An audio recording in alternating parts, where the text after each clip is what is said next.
only ever able to... Bless you. Feels really nice to have, like, at least my setup back and ready and normal. Because, sweet Jesus, I've been, like, dying for just a way to be able to run these games that I'm not, like, crammed up against all of my boxes. Not to say that that don't have a bunch of nasty stuff behind me. New apartment, who dis? Hey, everybody, how's it going? We're live. This is the Berserkus stream. How's it going? I am Berserkus. I am going to be your DM. Welcome to the Vereldium ongoing 5th edition campaign. Joining me are 4 of our return players who are going to be running our Vanguard today. We have Black Irish 19, Lord Geyser 21, Mad God Cthulhu, and Little Warrior. We are going to be diving right back in episode 52. 1+ years of us running this amazing campaign, and we've only reached level 10. Well, some of us are much higher level, but level 10 for everybody.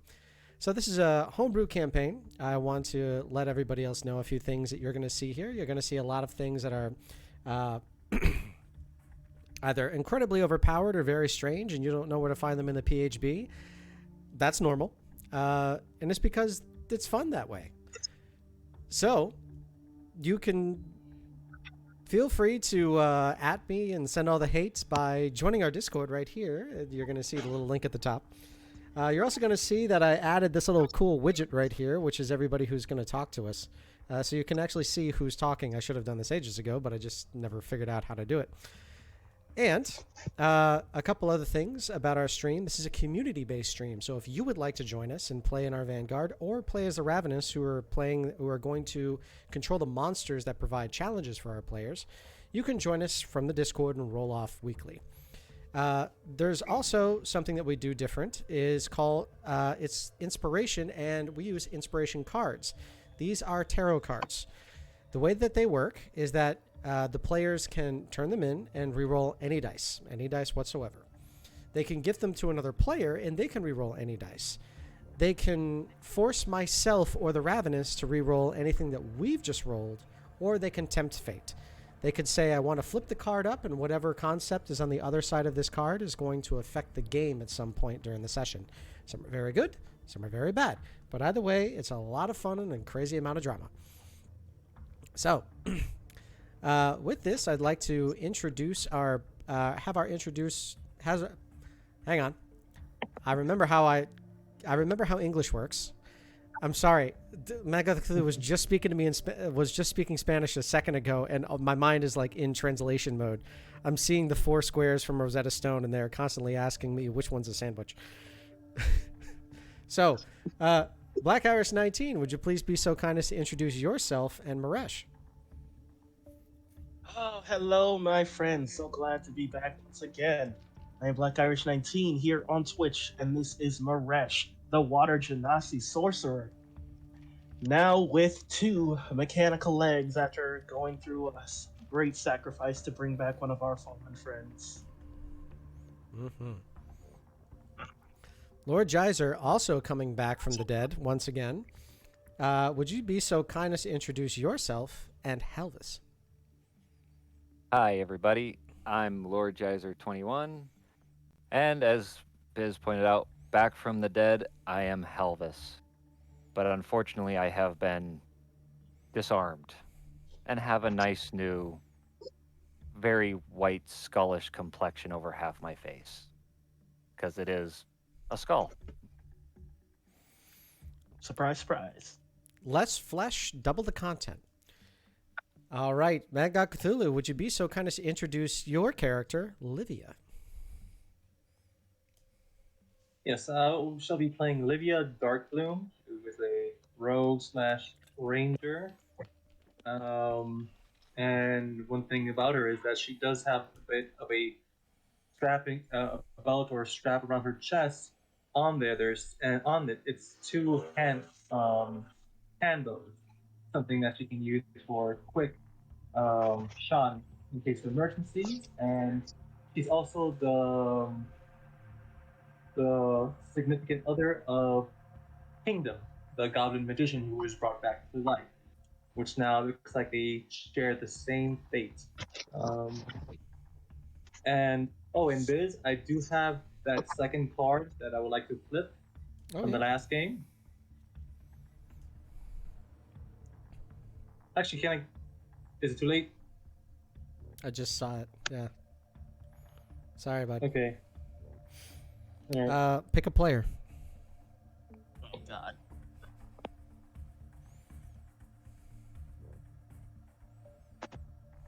Can she pick herself? Yes. I'm gonna pick myself. Okay.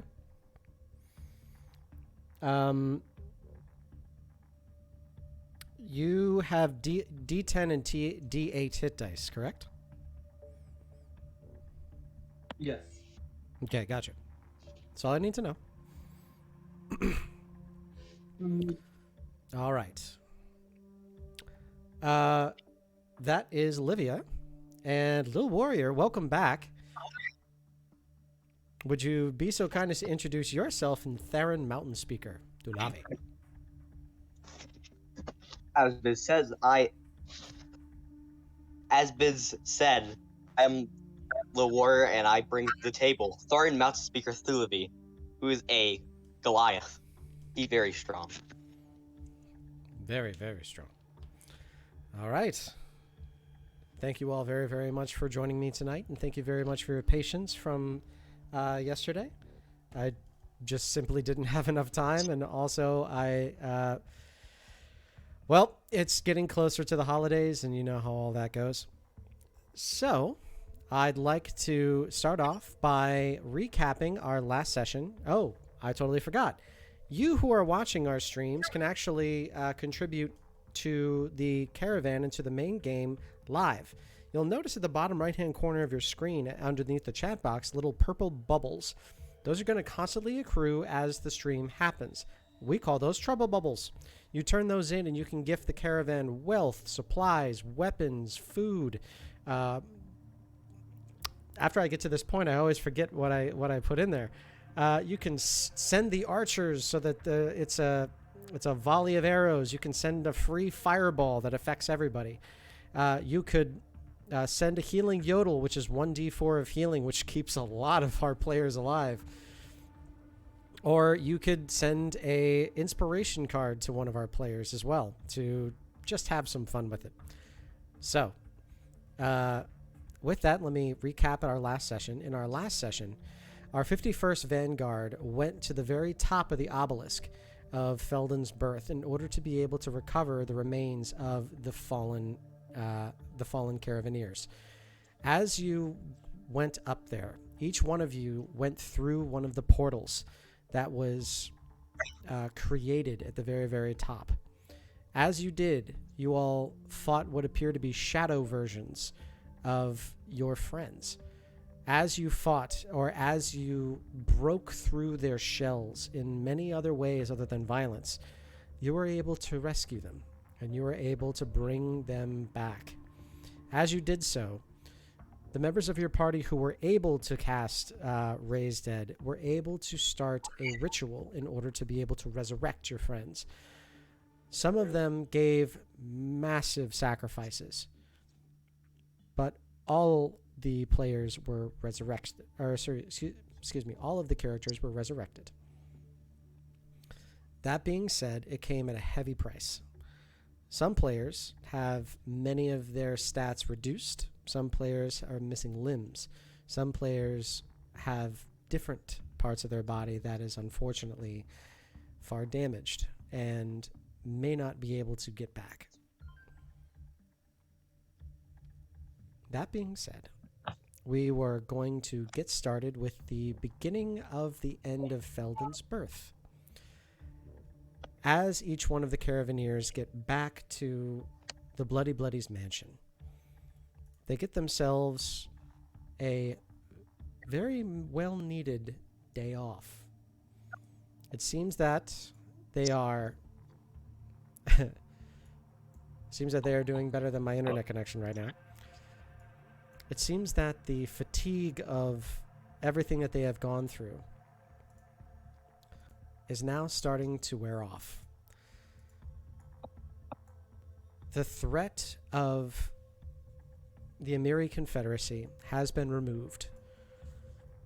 And all of the forces, Caravaneers, Micelles Dalo, the Adequate Eight, the Elves of Eldid'Amin, and the Dwarves of the Beryl Tor, all gather. And as they gather, they celebrate. But they celebrate separately. As you can see, there's still a lot of unspoken animosity, of which you're not exactly sure as to why. The Elves of Eldid'Amin and the Dwarves of Beryl Tor keep on the north and south side, respectively. Although they join in the festivities with the refugees of Feldin's Berth, the rest of the caravan, and the Friends of the Adequate Eight, they never enjoy each other's company together, even though they were both integral in the rescue of Feldin's Berth.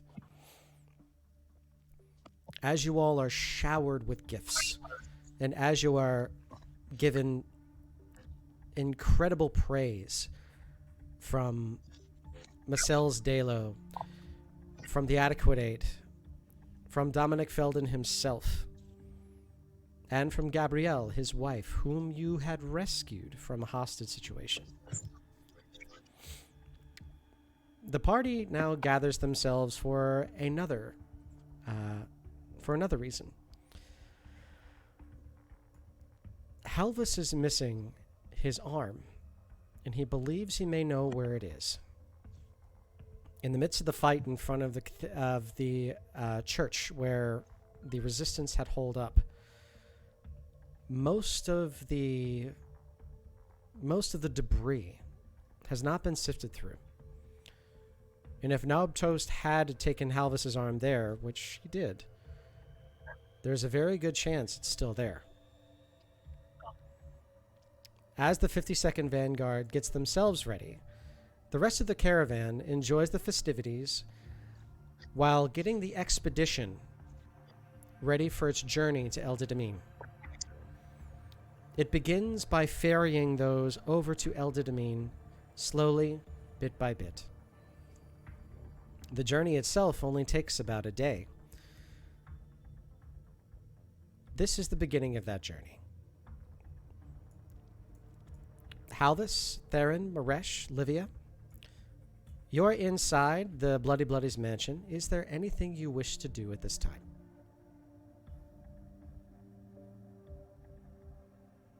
Can I look around? Like in the ashes and like the sod and stuff like that still remains? See if I can find anything?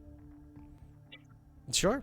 Once we go to the location where the fighting had happened, right now you're in your stronghold, which is the Bloody Bloody's mansion. So you will be traveling there after. But now that you're in your stronghold, is there anything that you wish to do? Totally fine. I'd like to go and see Zemfaxi. Okay. Zemfaxi comes to you in thought. As you search high and low for Zemfaxi, you can't find her.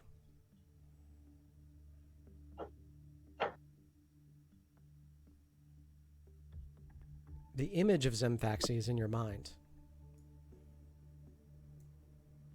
But you do not find her body. You hear something whisper in your ear that just says, "Mm-hmm." We will be heading out soon. I simply wanted to thank you for the assistance you've given us. And we hope you'll look after this mansion until the next time we can return. You're welcome. You're welcome. You're welcome. You're welcome. You're welcome. We'll be sure to bring you plenty of stories of our adventures next time. Oh, I'm not leaving you yet.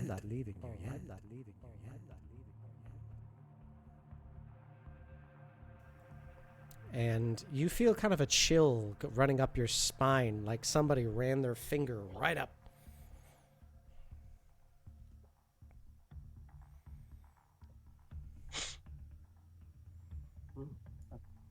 Well, all right then.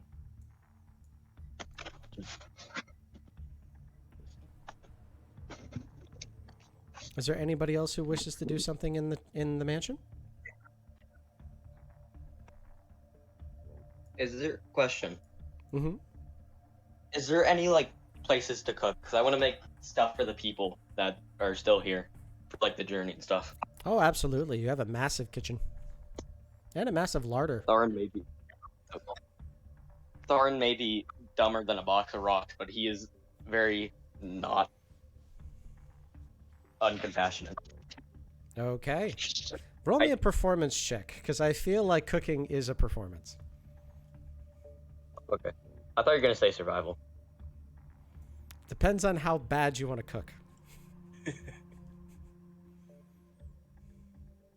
I'll do performance. My luck is horrible. Let's see. Oh, Hey. 18. Gordon Okay. Ramsay That's a would be nat- proud. So as That's you a +0 too. as you fill each one of the burners with pots of water, and you say, "I got this," and you start throwing the same amount of salt into each one, and then you just come back around with lamb hock, and then a bunch of onions and potatoes and all the little tomatoes. Then you start throwing in beans and rosemary and all these great basil leaves, and you're like, you know what, this is going to be good. But as you keep dropping things in and you just keep making it like an assembly line, and eventually your time goes on right, you have easily about 50 gallons worth of delicious stew. I take it out to everybody and say, "For your trip," and I set it on that dining room table that's there. Okay. You see the dining room table I bring out this like kind of buckle just a little bit underneath the weight of 50 gallons worth of stew. and I go, "Do you guys need any help carrying that on the ship, or do you got it?" You hear a lot of your caravaneers say, "No, we got it. We'll put it in little cups." And as they begin to set everything up, you see one of them rolling a barrel and saying, "This is faster. It's fine."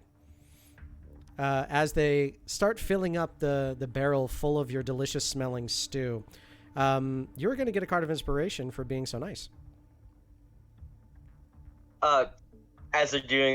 As they're like loading everything up, I shout, "Have a good trip and a safe one," and then put a thumbs up. Okay. As the first of the caravaneers begin their journey, you go... Good soup.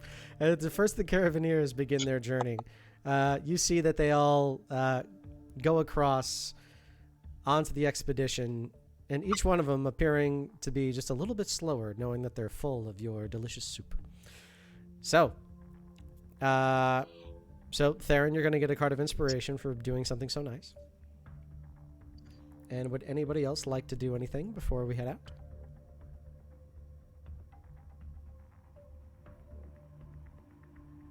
Okay. As the party gets themselves ready, they go to the battlefield in which they were. As they find the battlefield where their parts had remained, it's now time for you to begin the search. Nobtoast is dead, so don't freak out. But as you remember and as you flash back to the horrid time when you saw your friends die, it all goes away. And now you're with your friends. You're all safe, although some of you worse for wear. So, what would... where do you start? Wherever the most ashes are, like stuff like the most rubble. Okay, roll me. You can either roll me a survival check in order to try to find something inside of something destroyed, or investigation check to try to find something specific. I just want to clarify. I want to look through stuff that's heavy. Of course. Stuff like rebels of statues, because I see one right now, or like rocks, stuff like that. And Oh, I'll sure. roll. I'll roll survival. Just search for some stuff. Oh, that's. Okay. You expended all find your energy probably cooking. No worries. Livia, Maresh, Halvis, what would you like to do? I'm gonna walk over to the last place I remember being, and casually kind of kick around and see if there's anything that remotely looks like my arm. I need for you to roll me a simple D100, please.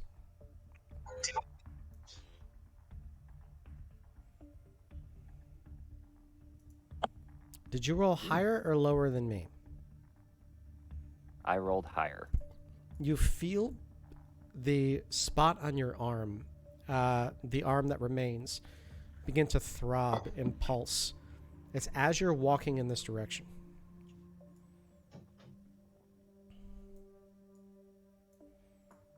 Maresh, what are you going to do?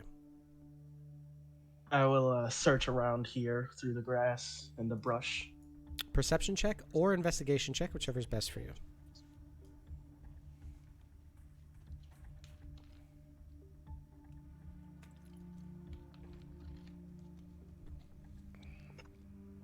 As you look through here, you don't find too much in terms of an arm, but you do unfortunately find some of the remains of Nerbera.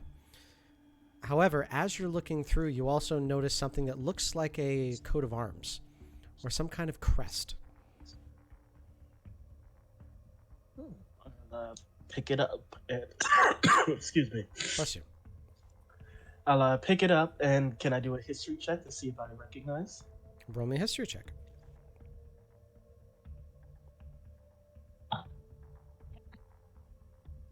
Okay.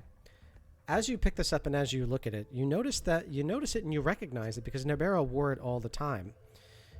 She didn't talk too much about it, but you know it as a crest of the Fey Court, which is something that is spoken and unspoken inside of Eldid'Amin. All right. I'll hold on to this for now and give it back to Nerbera the next time I see her. Okay.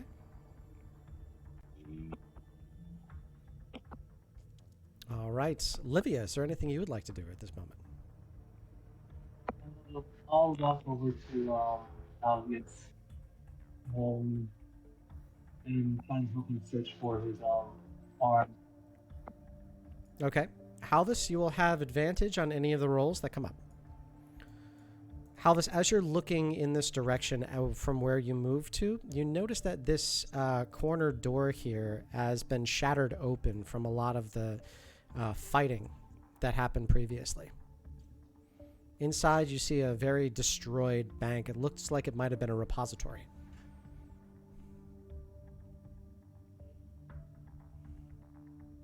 I will walk in and look around to see if my arm got chucked in here. Okay, roll me a perception check as you get into this repository. Notice it is badly destroyed. The walls are lined with what appears to be ransacked and heavily damaged safety deposit boxes, and a massive seneschal's table in this very center. You may roll at advantage since Livia is helping you. Okay. As you're looking around, you don't notice much. It just seems like the destruction is rampant and it's everywhere. It looks like somebody had tried to rip through this area to try to find whatever they could that was valuable and just take it. You notice there is no furniture here, and even the seneschal's table is destroyed. Go ahead and roll me a D100. Wait. Can I use my inspiration card? I use my inspiration card to reroll his D100. Well, he doesn't know what the D100 is about yet. Oh, am I not permitted to do it until he knows what it's about? I think it would probably be better if he did it for like a check or an attack or like taking damage, because this is more for me to like give a little bit of mystery and clues, Sorry. if that makes sense. Okay, sorry. You don't have to apologize. I have to just make it as tense as possible as a DM. There's got to be suspense. Lord Geyser, did you roll higher or lower than me? Lower. Okay. As you go through, your arm starts to throb, and you notice little drips of blood start to come down.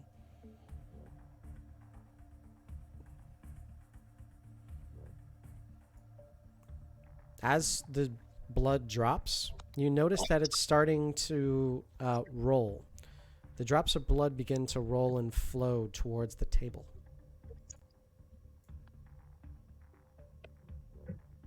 I will head towards the table and continue to look. The bleeding gets a little bit more flowing. Theron, you said you're going to try to search through more of the statues and things like that? Yeah, more or less heavy rubble. Okay, roll me an investigation check, please.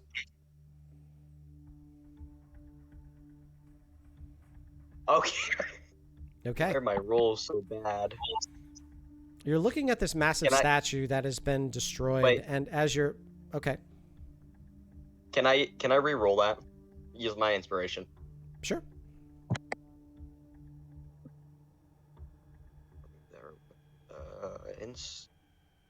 Knowing my luck, I'll probably get. You pick stuff up and put it down, and as you pick stuff up and put it down, this entire thing is just made out of very heavy stone. Except for the thing it was holding. It's made out of some kind of brass.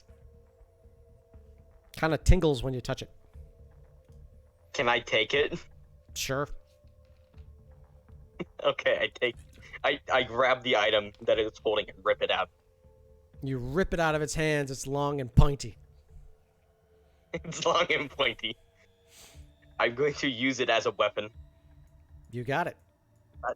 That's all I know. Are you attacking something right now? I'm going to go over to the grass. I'm going to poke the grass. To see Okay. how effective, how sticky it is. Sure. You take this big pokey stick and you slam it into the grass. Just then, some lightning comes down and... Ooh, pointy lightning thing. I just kind of slide it into like my guard or something. I don't know. I slide it Sure. onto my back. Sure, you put it behind you, and just like in all fantasy games, it just stays there for some reason. I put it behind me and it just starts floating and following. Yep. As normal fantasy stuff does. Holstering. It just stays there. Just stays there. Holster was the word I was thinking. All right, Maresh, you're up.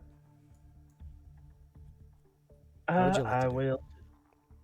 I will pursue Halvis. I'll just watch what he's doing. You Oh. doing all right there, buddy? Or Stump is not looking too well. Halvis, you have a +5 in addition to advantage on anything that you roll. Okay. Halvis, as you get closer, you're noticing that the blood flowing from the fresh injury, you don't know how the blood is continuing. You are healed, and the prosthetic took well, but for some reason the blood is still coming.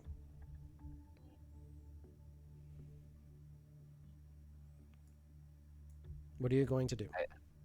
I will search the table. Okay, roll me an investigation check.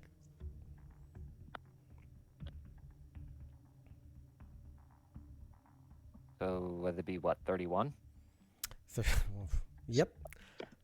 So as you investigate the table and as you try to figure this out, you see right in the center of the crack, you see your arm, which is slammed down. It almost looks like somebody used your arm as like a massive axe to cleave this table straight through. And you notice that the magic runes that are all around it are now covered in very, very slow pulsing black and white light.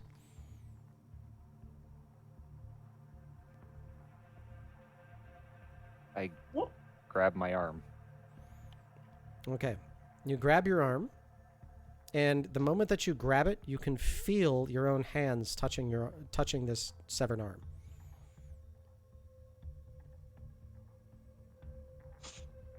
I will attempt to reattach it. Okay. You pop off your prosthetic, and as that happens, the blood flows freely, but you feel no pain.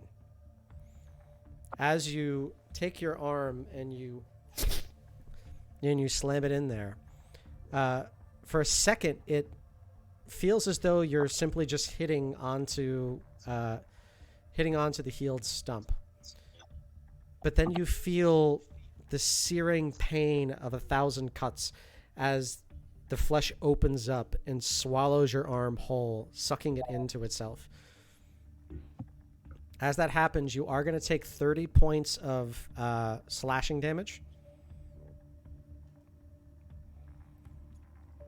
But your arm does recover. For the rest of the game, for the rest of the session, you can no longer use this arm. So you can only make one-handed attacks or use spells. You can't do both. Okay. But as you all watch his arm get reattached and this vicious-looking reabsorption into his body, you're noticing that the arm now has this twisting, almost thorn-like appearance. And you start seeing these white jutting crackles that come out of it, almost looking like thorn bushes that are made of bone. And as you watch as it spirals around towards the front of his hand, it wraps around his wrist like a bracelet. Upon seeing all this, Maresh is going to say, "Oh, is that a necromancer trick? Nice. I'm glad you found your arm." As he says that, Tharin runs in and says, "Hey guys, look, I got a pointy thunder stick," and he slaps it against the wall. You slap a stick against the wall. It falls flat. No, I said the pointy thunder stick. You slap the pointy thunder stick against the wall. It falls flat. My pointy thunder stick. No. That's not supposed to happen. I grabbed it again and stabbed it into the ground. You stab it into the ground. It is now a sparkly thunder stick in the ground. He just goes, "Why isn't this working?" and attempts it multiple times, trying to get it to work again. Good for you. Darren. It's all right. It's an impressive stick. But I think maybe it's not the right time to use it, or maybe it'll start working when it's needed to. Tharin's just like, but lightning. It was cool. I stabbed the ground with it and it went. Why He won't it work? He reaches out to his face like, "No, it's all right. It's okay. I believe you. We believe you." Tharin just has like pure disappointment in his voice when he goes, "Why won't it work?" Listen, when we go back to the ship, or when we settle down, you can show us 100 times. I'm sure it'll work eventually. For now, Okay. Halvis, Maresh, roll me an Arcana check. Okay.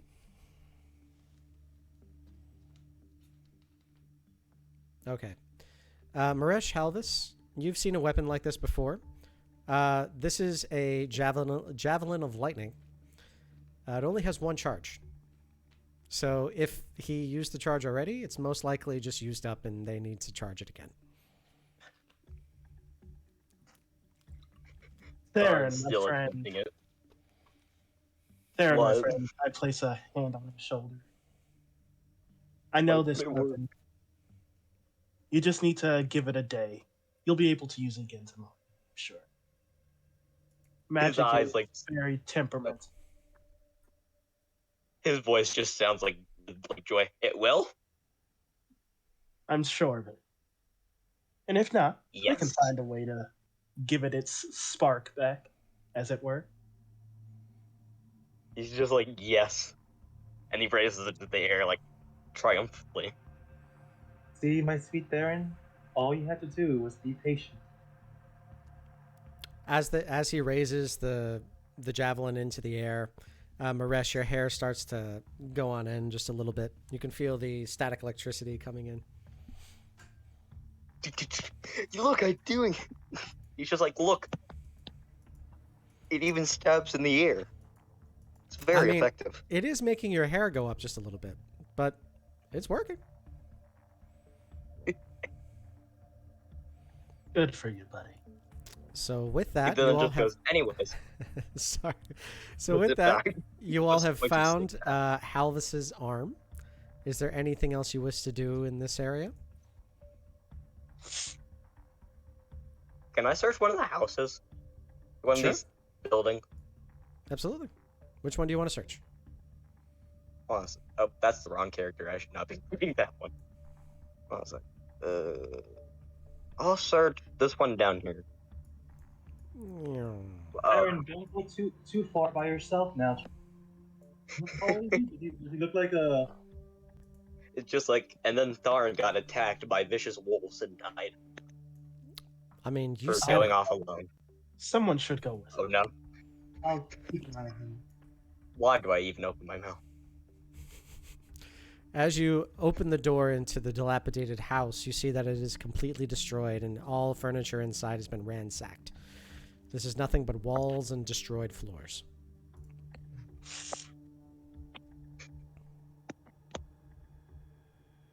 He says he looks in like cracks in anyways because he is too stubborn to give up until he knows there is no chance of him finding anything. Okay. There's still cracks to look in.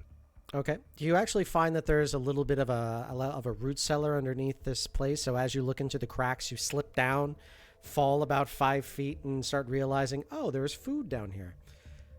You do find some things. You find some dried food and some cheese and some fruit and things that were meant to last for a winter. This will be good for making stuff and stuff like that. Hey guys, come down here. I found food. It's only like a 5-foot drop. Just fall down one of the cracks. It'll be fine. He like puts his hand up and like waves. It'll be fine. Like that wave. Just make sure you wash your hands before you eat anything. Out there. Don't just start He putting looks things at- on that. He just looks over and says, "I'm not that stupid. I know. I'll do that. Not that stupid."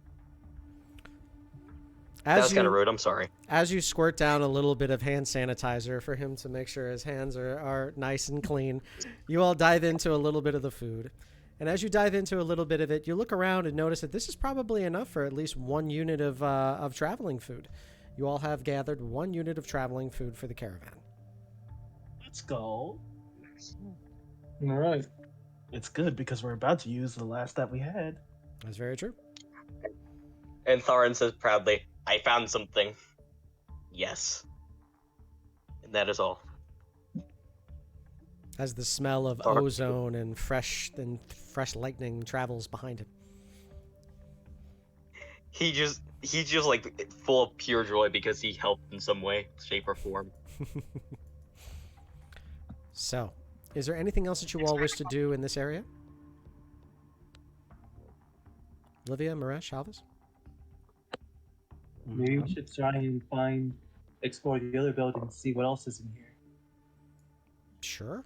Tharin just goes, "That's a great idea. I'll go first," and runs to the building. Okay, you smash down the door because this one needs to be busted. Otherwise, you wouldn't be able to get in. So as you smash down the door, again, a completely ransacked, what looks to have been some kind of a shop. The only thing that remains are little splinters of what once was shelves and displays. Olivia's gonna go ahead and search it. Go ahead and roll me an investigation check, please. And Tharin touches one of the little things, because why not? Okay. One of the little splinters. Like, taps it. Just a bunch of debris. Nothing special about it. Okay. Livia looks around, but unfortunately sees just as much as Theron. There's nothing in here.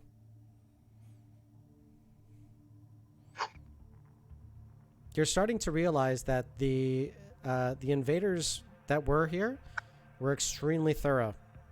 They cleared out everything they could.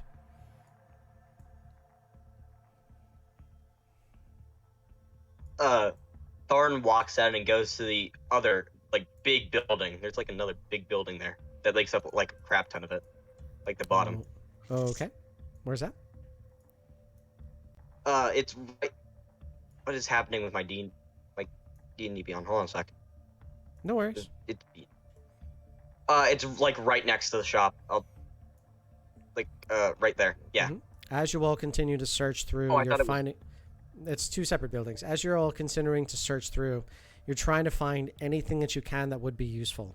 So go ahead and roll me investigation checks, please. I'll have 2 people in the top and 2 people in the bottom. So Halvis, Maresh, you'll be in the bottom. Theron, Livia, you'll be in the top. 7. Well, Okay. Theron, you go through with Livia and you do your best to try to find anything. Once again, this place has been completely ransacked. There's nothing here. You even see that the nails have been ripped out of the walls that were once holding paintings or trophies. Halvis, as you go through, you happen to notice that there is one plank that's on the floor that looks a little bit fairer in color than all of the rest. As you go nearby, you rip up one of those planks, and you notice that there is a pouch underneath it. You look inside of the pouch, and you find a single diamond. Hey guys, I think we might have some replacement for what was used to bring us back. What is it? I hold out the diamond and show everybody. The diamond is fairly fat. It's maybe the size of your thumb. Or the size of your thumbnail, sorry. Nice find. Thorn simply goes, "Ooh, shiny thing." As Thorn does. As That's Thorn how we does. got a hole in the chest. Shiny thing. sweet Okay. boy. Must have been somebody's emergency stash. So I'm guessing you all are just going to investigate the crap out of this place? I'm going to go ahead and just unveil everything if that's the case. Okay. I figured you guys are going to try. So, everybody pick a building.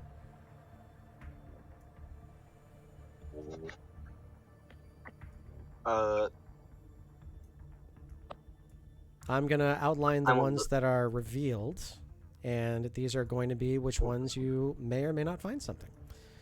So there's this one. I want. Okay, come on, you poor internet connection. There we go. When you spend all of your bandwidth on your streaming,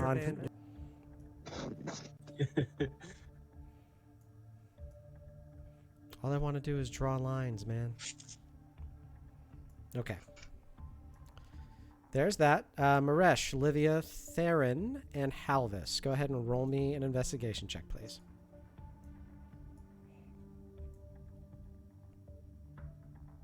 Oh my god. Hey, we love a dirty 20. Who doesn't? Oh, I actually got something higher than 10. Let's go. Nice. Maresh, as you're looking through this house, you notice that there is something very strange about one of the back walls a little bit. It's a little discolored. As you go over to it, you notice that the walls that are here are false. You start to tap at it, and you start realizing that these are just made of something that's very brittle. You go behind, and you notice that there is a single ingot behind the wall here. Roll me a nature check, please. Okay. 16. Okay. You're not 100% sure. You're 50% sure this could either be white gold or mithril. Either way, it should be pretty expensive. Livia, Theron, Halvis, unfortunately, your searches come up with not much. But you did try. Why can me no find anything in building? There's just nothing there. I'd like Alright. to think Tharin just talks like Hulk. We're valuable. Valuable gone. All right. So with, Tharin big strong. Tharin smash. all right, so with that, you all have scoured this place entirely clean. There is nothing left to find. Will you all be making your way towards the expedition to go on your trip, or will you be doing anything else within the city? I think we should go and give a farewell to Onabera and Feldin and everyone. Question: are there any shops where I can get a companion? Just because I kind of want to. It's potential, yeah. There's not a whole lot of commerce going on because the battle has just finished, but there's a potential that you may be able to find either a follower or somebody that is willing to part with a companion. I will search far and wide Okay. before we leave. Roll me a D100, and after Ooh, you yay. roll it, Time for my... after you roll it, tell me: am I going to roll higher or lower than you? Okay. Am I going to roll higher or lower than you? Never mind, you just win. Nice.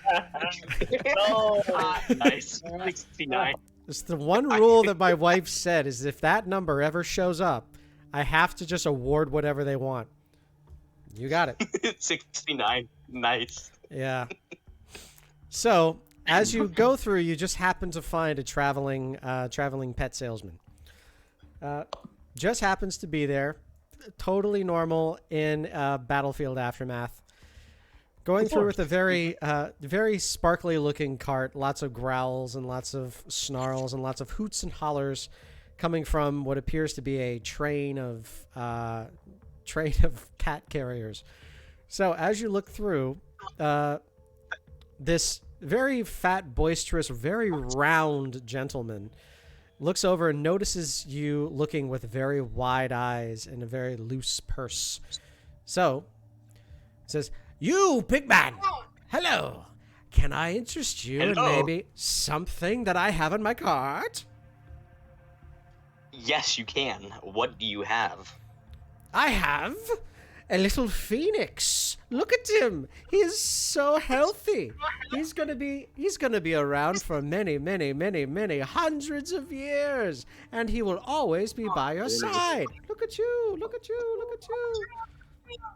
You also Very see nice. you also see like a tub of weasels that are just ready to jump at anything the moment that your head comes forward.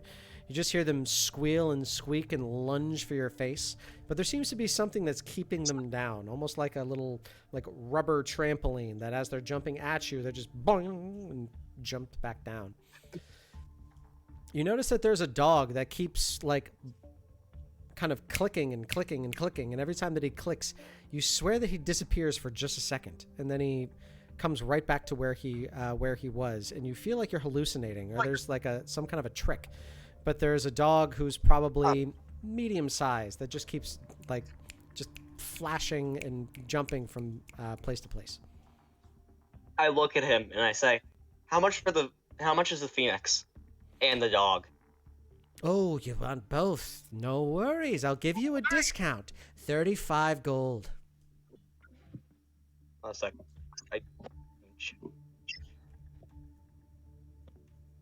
You know what? I look This at him one's on straight me. in the face. I hand him 40 and I say, "Deal. Here, have 5 extra."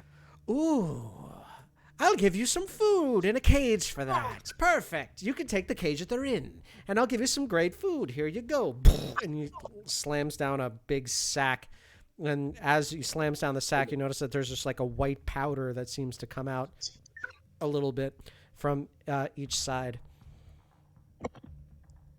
I look at him. I pick it up, kind of wondering why it's full of white powder, and just go, "Okay, thank you." You open it up, And and I- for some I take- reason you smell milk. I take the 2 cages and I'm just like, "I see you later," and I walk off with my phoenix and my dog. and Okay. a bag of weird-looking food. Okay. And I go, "Have a nice day." As you walk away and as you walk back to your party with your now blink dog puppy and what you believe to be a phoenix, you have this bag of white powder that's he says is food. As the rest of your party sees this, and as you get closer, all of them get the feeling, I really want some coffee. I take the bag of food, thinking, this is literally powder. Why would we need this? And I throw it to the left. I don't care who's there. I don't care what's in my way. I'm chucking it to the left. Okay. I hope I don't make anyone mad.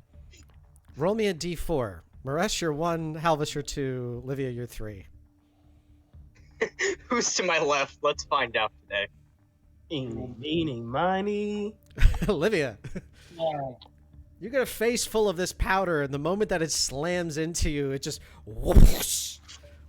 You go from It's dark just like- elf. You go from dark elf to the opposite, and as you are covered with all of this, you start. It gets into your mouth and it gets into the rest of your body. He gave you non-dairy creamer, just a whole big bag of creamer. Yes, food. It's very Aaron? sweet. I mean, do you know what phoenixes eat? No, but I assume it's not coffee creamer. I can tell you that much. Theron, come here. I count my finger. Like, come here. Telling him to What was that? get closer. Theron, come here. I walk towards him, prepared to get like punched or slapped or something.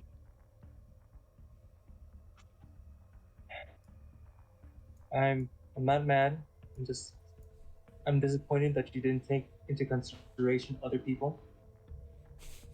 He looks at him. Thorin looks at him like very sadly. Like how when your father says, "I'm not mad, I'm just disappointed." He's just like, "No way, I'm sorry, please." Been there. It's, don't say you're sorry. Just Do better. be better. With this, Thorin just kind of takes his hand, puts it on his I forgot my word. Person's head, and just be like, "You do better," and maybe dodge, because he is not happy with the "do better," and "I'm not mad, I'm just disappointed," and then he walks away. Livia and Halvis, you both get a card of inspiration. But why does Halvis get? I missed something. Why does Halvis get a card? He understands. Um, Oh, um, Um, flip it. I guess I'm going to give my inspiration to Maresh. Do you have one? I do have one, so I will flip it.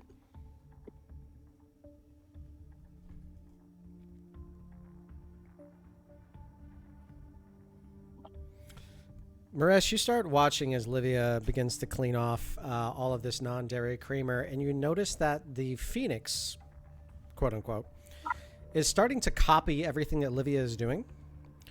And you notice that the red and orange that's all over the Phoenix, as it's cleaning itself, the red and orange is starting to flake off. And you're seeing like a dark blue underneath. You don't Nice. think that Theron has noticed yet? no, I'm not, because I'm just focusing on the dog. By the way, that card would give me 2, so I'd need to flip mine as well.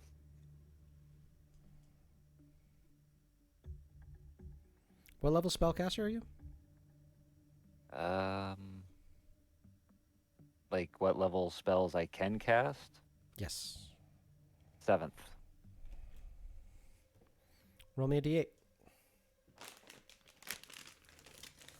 Oh no, actually it's upside down, so I get to choose. Sorry. Oh. Oh, and that's a shame because he rolled an 8 too. Or Okay. you. So that means I get to choose. You now have access to the spell Nerve Pulse. What if I already had it? as a. You already have it as a cleric. I have it as a wizard, actually. Oh, yes, it's a wizard. Never mind. Mhm. I'll have to come up with another one. But you drew the hermit. You drew it upside down, which means you get a free spell. I guess I'll just let Theron keep going. Maybe he's got a pet phoenix. Mm-hmm. We'll I figure it open the out. crate. I open the crate and carefully bring out the puppy, very cautiously, Okay. just in case it's like vicious or anything. Okay. You notice that it's very extremely short hair, and it does look a little bit rambunctious and very mischievous. But as that happens, you take it and you hold it in your hands, and then it just disappears from your hands entirely. Then you feel your helmet start to get a tug, and you realize that he's biting on the back of your helmet. I'm like, what? You little naughty one! And I pull him back into my hands and look at him, and then I just You hold him try, but the two-handed. moment that you touch him, he just and he starts gnawing on your ankles. Hey there, could no, and I wag my finger at him, and I go no. He sits down and So just looks up at you with a huh? I said come here. I simply go come here, and I like have my arms out. He and he puffs right into your arms as you're holding him and starting to cradle him. Baron, are you sure you're ready for this type of responsibility? I look at him with angry eyes because he thinks I'm not ready to responsibility, and I say, yes, I will do anything it takes to protect this animal. And I continue cradling him as I look at him. There's more to raising something than just protection, and it's. I'm aware of that. I'm aware of that. I'm just saying I will protect this being with every fiber of my body. You start to So hear cute. you start to hear the dog "Arrrr," right at Livia. All this reminds me of this. Don't you talk to me or my son ever again. Arrrr. As you watch and It's okay. Livia, as this is happening, you're watching the bird that has been placed on the ground for just a little bit of time. He looks directly at you, and you hear.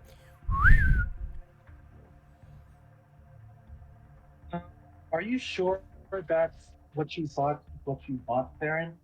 I mean, have you taken a close look at your other Why? child? Thorin looks away for a second and goes, why is it blue? I You think didn't notice that your child is you're protecting has turned blue. You look down and notice that the Orange. orange and red that was all over the phoenix before is now this very vibrant white and blue, and they have a very, very large I think it's called a dendril that goes from the very front of their head flowing backwards in a spiral all the way to the center of their back. It's a very Can I do beautiful that, bird, like, but very that? small. Can I do a check to see if I know this animal? Roll me a nature check. I have a +4 on that.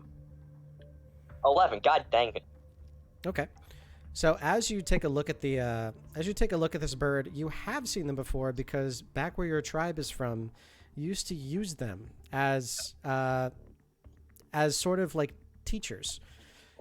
What they would do is they wouldn't mimic voices. What they would do is they would mimic behaviors. So as you watch and as you're seeing them do something, not only do they clean themselves as a normal bird does, but they seem to respond to body language very well. I put the dog back in its carrier and close it, and I look over at the bird. I do a kind of thing to ask, have you ever been to the mountains? You see it bob its head really quick. I ask him if he knew my tribe. You see it cock its head to the side and go, What's my tribe? I don't even know my tribe name. I just realized that. the mountain speaker. Mountain speaker. Oh yeah. I ask it, do you know the mountain speakers? I say, well, that's unfortunate. I put like my arm out for it to, if he wants to like hop on. Okay. He hops on your arm and then jumps up to your shoulder. You're now like a Theron pirate. I look Baron. at the crew. I grab the dog carrier and the bird's cage, and I'm just like, let's go. Well, don't forget to name them. You If grab they're the. gonna be part of our family. That's true. You grab the two empty cages look because at the the dog dog. snapped himself out of it before you close the door. And he's just Yeah. calmly walking behind you. I look at the parrot. I look. Actually, first I look at the dog. I go, Blinky. It makes perfect sense. Blinky. Yeah. And I look at the dog to see if he like nods or like does anything to show approval of the name. Does like a very quick. Seems to like it. And I go, Blink it is. And I look over at the bird and I say,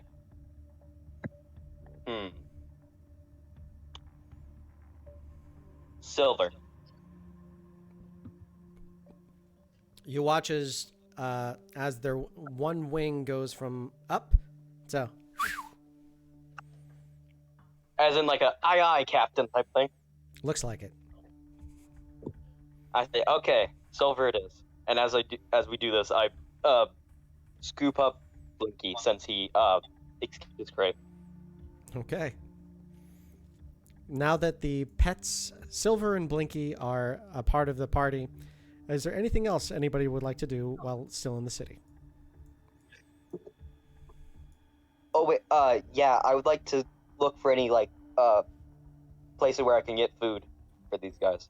Specifically the bird, because I don't know like bird seed or seeds in general. You're able to easily grab seeds and small bugs for them to eat. And finding food for the dog, extremely easy. They'll eat anything that you eat. We even own our own butcher shop. It's true. I just go nice, and I prepare to head back onto the ship. Okay. Anybody else want to do something while you're in here?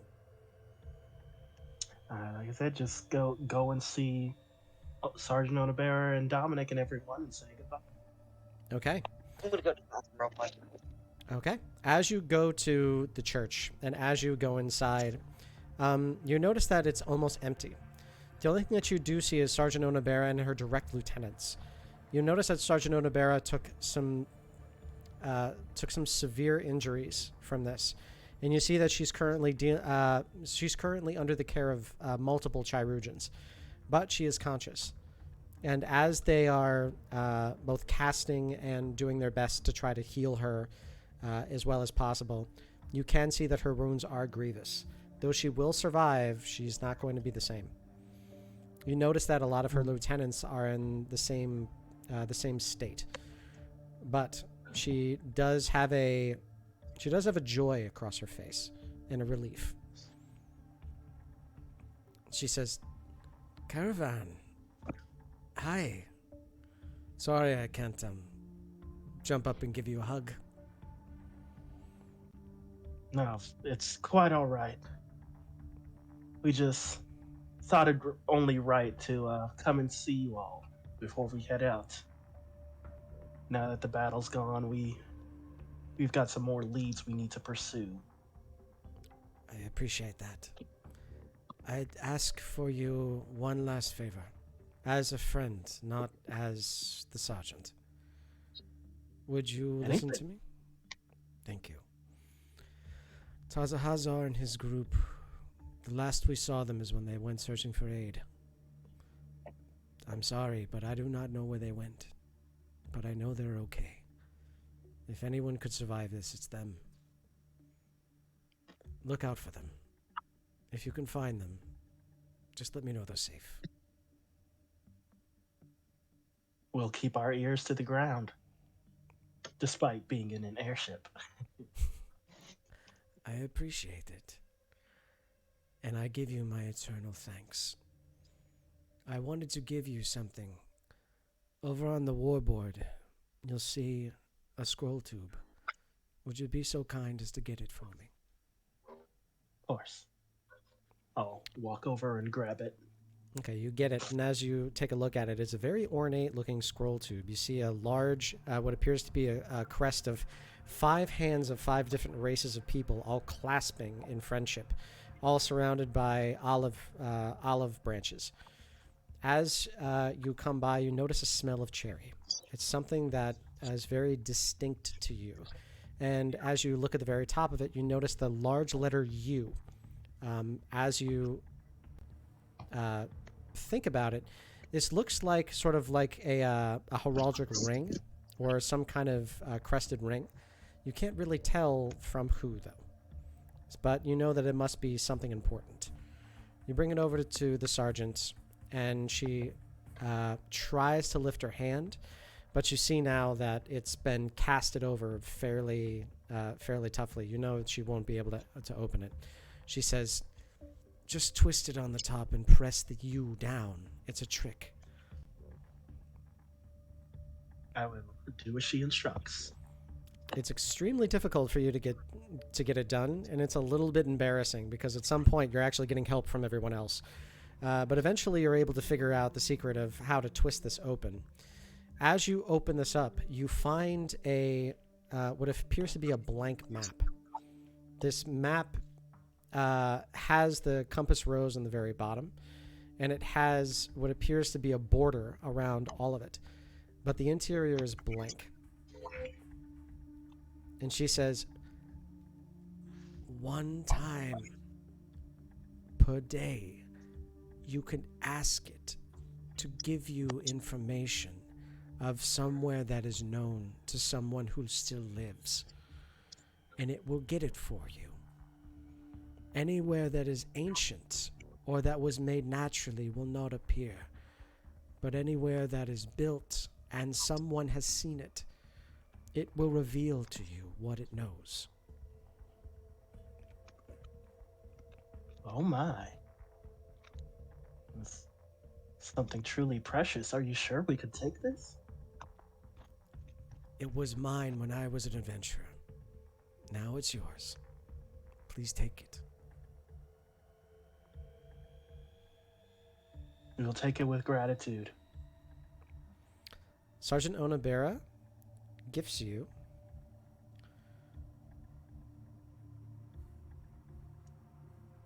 she gifts you with an archivist's map.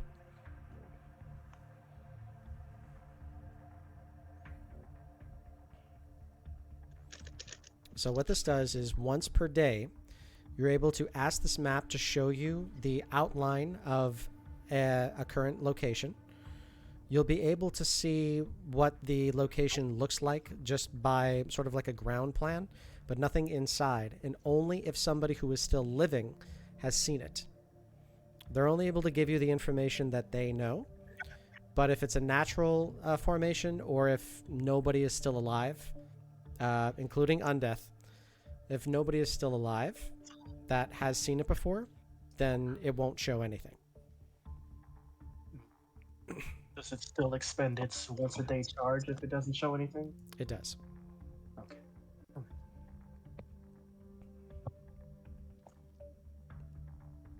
Thank you so much, Sergeant. We will be sure to take good care of this. And we'll come back soon. The next time we're back, let's get a drink together. I'd like that. And you see that she falls asleep. The Chirugians nodding and letting you know that she's okay. But it's time for her to rest.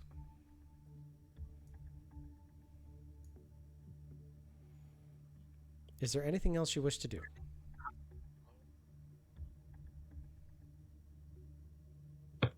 I'm good. Anyone?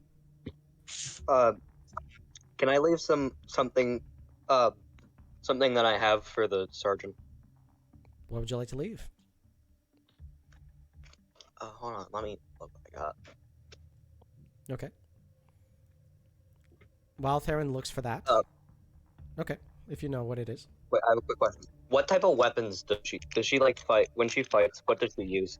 You've never seen her use a weapon, and nor has any of the other caravan, so you don't know.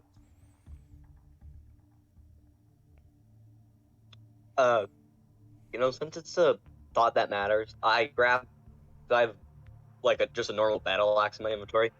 I grab it and I place it down on like the nearest surface, and I say, "It is for her," and I do kind of like I don't know what to call it, but it's like goodbye type sign.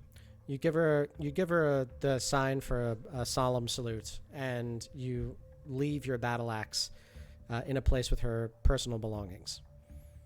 As you do so, the Chirunjans place them down. They place them down gently, and they escort you outside of the church.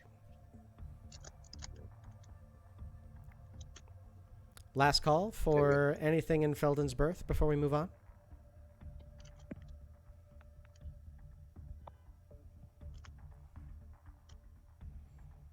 All right. In which case, the party now gathers their belongings, and they start making their way towards the expedition.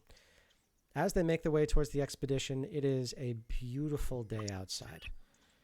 As you look across a long distance and you begin your ascent into the sky, both Piney and Captain Graves,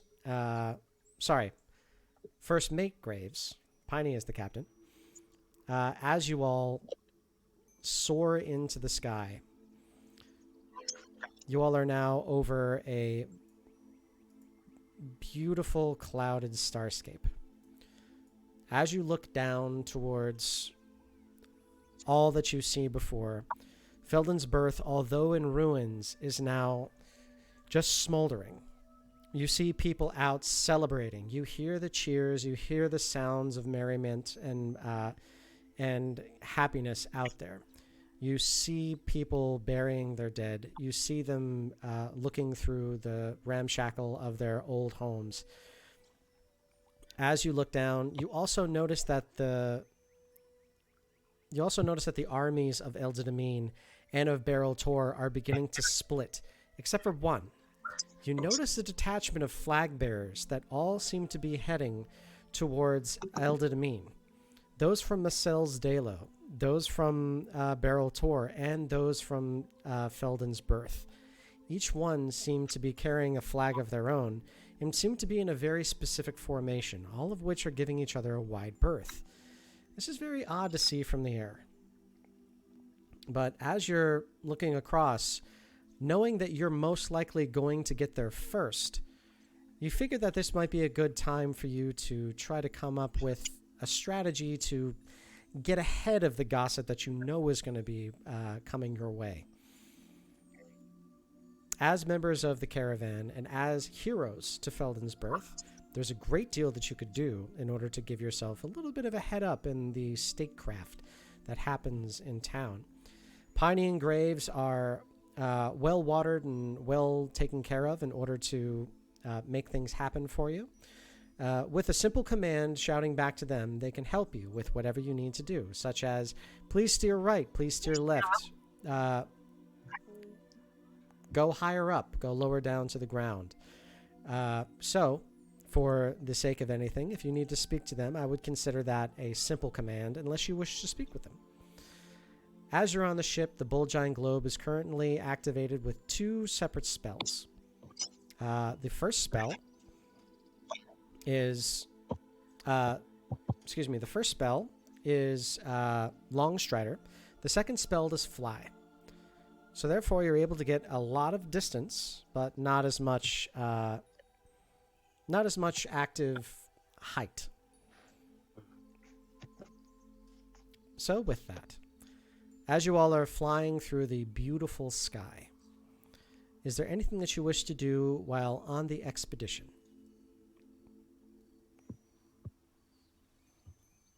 It's going to take you about 10 hours to reach Eldid'Amin.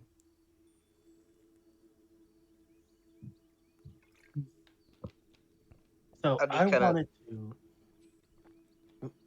wanted to inscribe on one of the rings of the globe the spell Shield, but not have it activate right away to let it be more reactive. Okay. You can try. And I will do that. How do you want to try to do that? If I can. So to put a spell on one of the rings, you have to write down like the incantation for the whole spell, right? Correct. So I want to write down like 90% of it, and have the last 10% for an emergency when it's needed. Okay.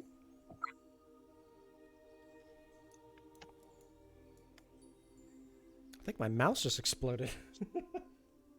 Oh, That's not good. Yeah, I can't control my mouse anymore. uh-oh. Oh, there we go. Okay. It's just had to move it around a little bit, but found the right slot. Sorry, moving. That would be a very bad thing to have break down in the middle of the Right game. now, yes, it's not very good. Okay. He's so not you, good. so you go down, and as you begin to scribe in the spell, you do have to finish it in order for it to work. Do you choose to see what happens when you do? Yes. Okay. You finish the spell. We'll say it's a level 1. And as you complete the spell, all of you see the entire hull of the ship glow a bright blue. You start to tap your feet, and as you do so, it's a loud tap as though metal is on metal. You believe you've made the ship harder. About 1 minute passes, and this blue light dissipates. You notice the spell amongst the ring goes away. And now you start to realize you can start affecting the ship just by adding spells in. So, you have an open ring. Think about that. And as we do so, I want to. we're going to take just a 2-minute break. Okay? And we will be right back, everyone. Until then, I will leave the audio up so you guys can discuss however you want. But we're going to take a 2-minute break. Okay, well that is very interesting. I thought it was Yeah. just going to put like an invisible wall around the ship. I didn't think it would physically affect it. Yeah, for a That minute. makes. That gives us like a lot of options. Like, if we put shield on it when someone's like attacking us, that could protect us. Or if like there's a bunch of people on the shift, I can put like web into it, and now it's difficult terrain. Now it's gonna be harder for them. So that brings a lot of options to the table. What I happens bet- if we put an attack spell into it? I suppose that would depend on the element of the spell. Maybe Imagine it's just like fireball. What would happen then? Would the entire ship just burst into flames? possibly. And maybe then we could just like ram the ship into the enemies and they take however much But yeah, if bludgeoning if fire the damage. ship lights ablaze, wouldn't we're on the ship? The ship lights ablaze. Now we're also taking fire damage. True. That is a possibility. So stuff like fire spells or like stuff that does area damage is probably not that good to put on, due to the fact that it will just you cast a fire spell onto it and it's disintegrate. We could also cast something like light or sunlight and make the ship start shining and blind the enemies. They That could wouldn't work. be able to see us. What if you? I don't. Never mind. It's not a spell. I was about to say, what if you cast action surge onto the ship? That's It's not a spell. Imagine. Yes, action surge. The boat attacks twice. I mean the ship, not the boat. That'd Ship be funny boat. though. Haha. Yeah, that's Ship go embarrassing. burr. Multiple cannonballs. Hello, We we're should- back. We should outfit this thing with Hello. some weapons when we get the chance. That would definitely be big intelligent. These are all things you can do. So, Have you all thought of any other experiments to make?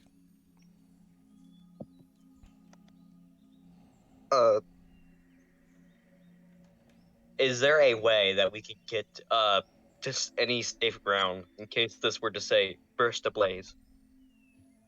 Like the entirety of the ship burst ablaze.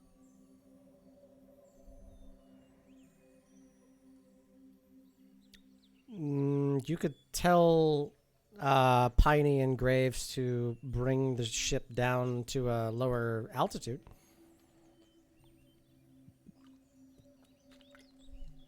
Okay, never mind. Because I really, it would be a really cool experiment, but it also is way too dangerous. So never mind. Yes, perhaps we should save that one for when we're not at the beginning of traveling. Yes, that would be wise. Like we maybe when we're on the ground where we can easily just like put the fire out. We can try that, but definitely not in the mid-flight.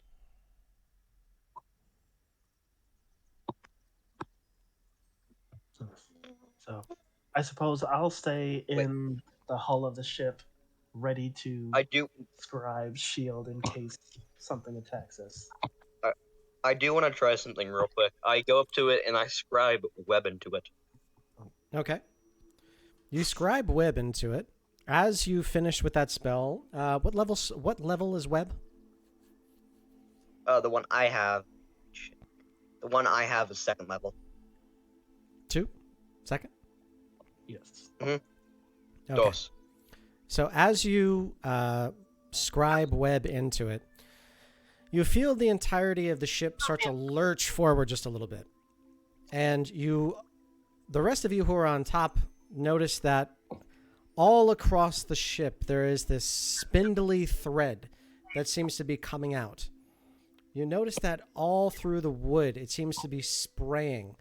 Piney and Graves have to duck down in order to not get caught up in all of it. And then you can see them both with their weapons cutting through as much as possible in order for them not to get their rudder wheels all gummed up. As they do so, you all notice that this long strand of silvery spider thread is just spraying out of your ship from all angles. Do you keep this up? I'm just like, or oh, do hey, you that's cool. do you rub out the inscription? But I do, but first I go, oh, hey, that's cool. Now time to get rid of it. Okay, you quickly scrub it away, and as you do so, the web stays. But it doesn't, like, produce anymore. It doesn't produce anymore. That's correct. So you did make something that was efficable, but it was more of a mess. I sort of take my +1 battle axe and I start kind of like trimming Okay. some of the parts. You mow the lawn, Some and of the as you parts- do so, within about 30 minutes, it's cleaned off. I say some of the parts for like not the like edges, just in case Oh, sure. any attacks happen. They'll hop on difficult terrain, and then I can easily just quickly inscribe it again, and then they'll have more area where they're difficult terrain. Okay, sure. So I you don't- have a I ship trim, with a like, lot the of middle of it. pigtails. It's just like the tassels you put on the handlebar of your bike as a It kid. really is, yeah. Yes, that's exactly what it looks like. You throw color spray on, and you'll make them into tinsel.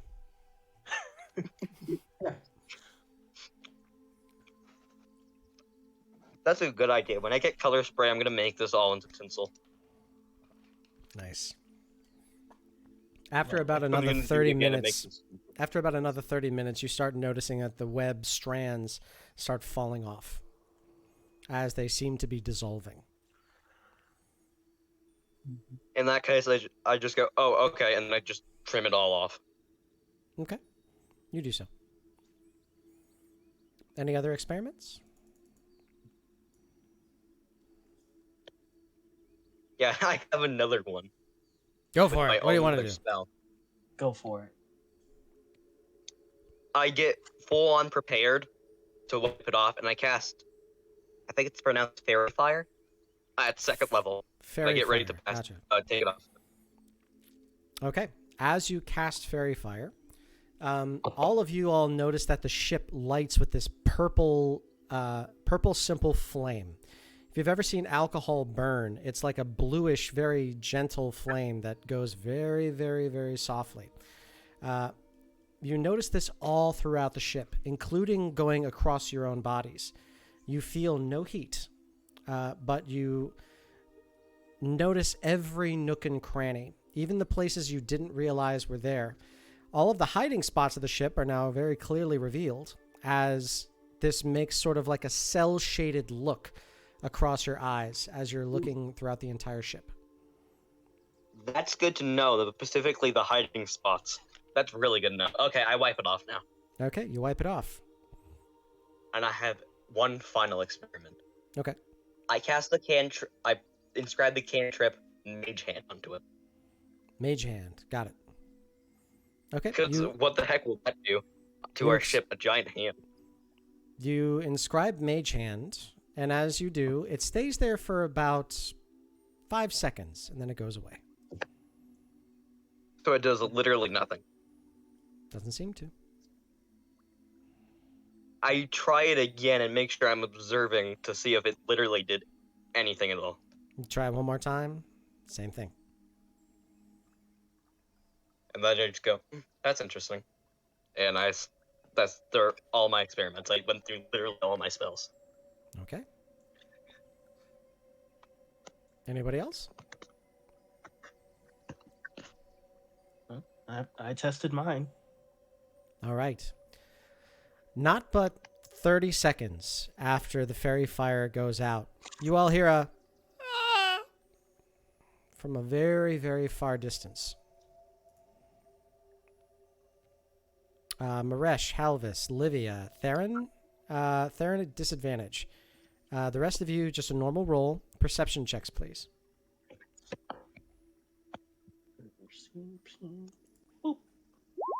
Oh, I rolled 3 times. Just go the first 2.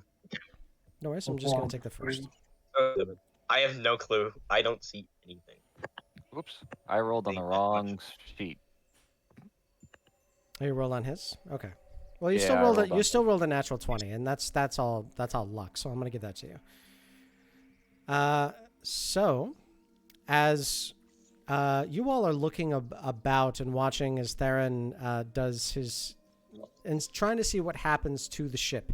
Halvis happens to be on the very top nearby Piney and Graves. And as you hear that odd sound, you look behind you and you notice that you see something that looks like a batch of color that seems to be rushing towards you. It's going in and out of the clouds.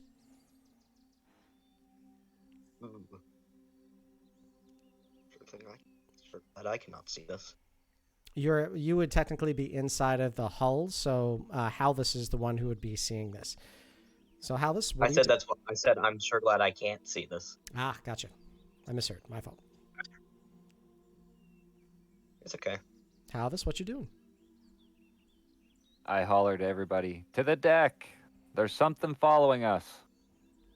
Okay. As the I rest run of out and proceed to... Gotcha. Oh, sorry. No, it's okay. I figured you were going to come out. I run out and pull out my crossbow and look where he was looking. Maresh, love you. Oh, do the same thing. Get my the oath bow out. Okay. I'll call to Piney. Brace the ship. We might have some visitors. Here. Okay. And she king king king king king, and you hear the gears and the mechanisms start to fire, and you see the ship start to move just a little faster. All right, Halvis, as you're looking farther down and you're looking towards the southwest, you're noticing that whatever this batch of color is, it is multichromatic. So you're seeing multiple colors come at you. you think it's just one of the chromatic dragons that you had fought previously, or one of the other colors that you had waited on. But then you start seeing white, you start seeing black, you start seeing green, you start seeing blue, you start seeing red. But they're all very, very close together. So, I'm going to give everybody one chance. And everybody one thing that they can do. I'm going to give you an action and a bonus action. So, since Halvis got the highest perception check, we're going to start with Halvis. Halvis, what are you going to do to prepare?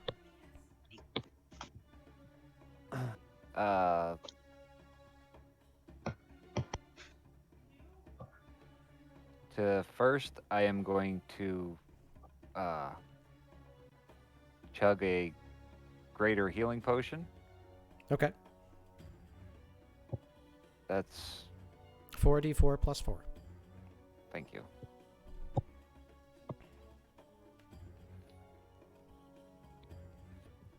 Okay. And then I'm going to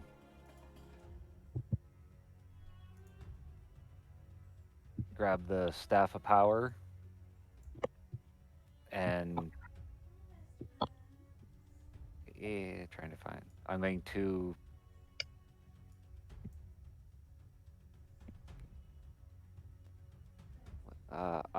to prepare a 4th level blight if that thing comes within range and it is hostile. Okay. Gotcha. Maresh, what are you going to do? Or sorry, no, Livia. Livia's next. I apologize. The worst. Is it coming from the north, Southwest. southwest?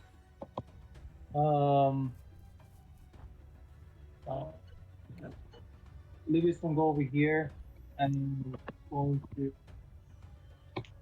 go ahead and she going to cast the long spider Okay. on herself. Is that a concentration spell? No, just touch and then duration is 1 hour. And she's going to, for bonus action, she's going to pop. Okay, she's going to hide. Got it. So you hide behind the other area. Go ahead and roll me a stealth check.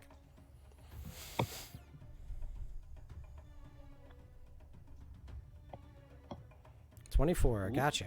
Nice. And I'll be putting on like just to make sure like I have the shades on. Okay. Maresh, it's now your turn. I am going to head down to the globe, and I actually did think of another spell I wanted to try. And Okay. now is the perfect time for it. What do you want to try? I'm going to inscribe it with invisibility. Ooh. Okay. Oh, that's smart. Gotcha. As that happens,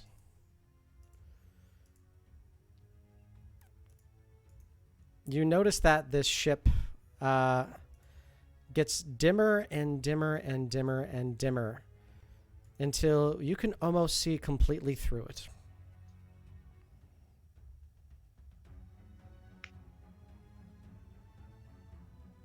Question. Yes.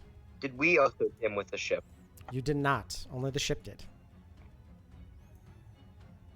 So it currently looks like we're just flying, It currently looks like you're just floating. as one casually does. It just looks like you're flying through the air. Just falling with style. I was hoping it would affect us too, since we were touching. Okay. So that's Maresh, Halvis. Theron, what do you want to do to prepare? I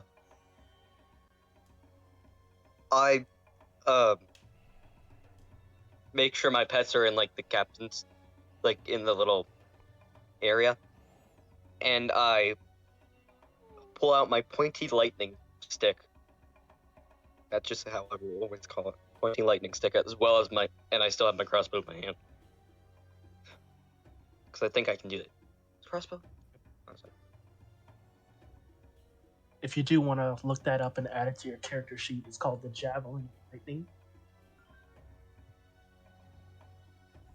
Yeah. Can I do that? Like, wield both. Yes, you can. What's it called again?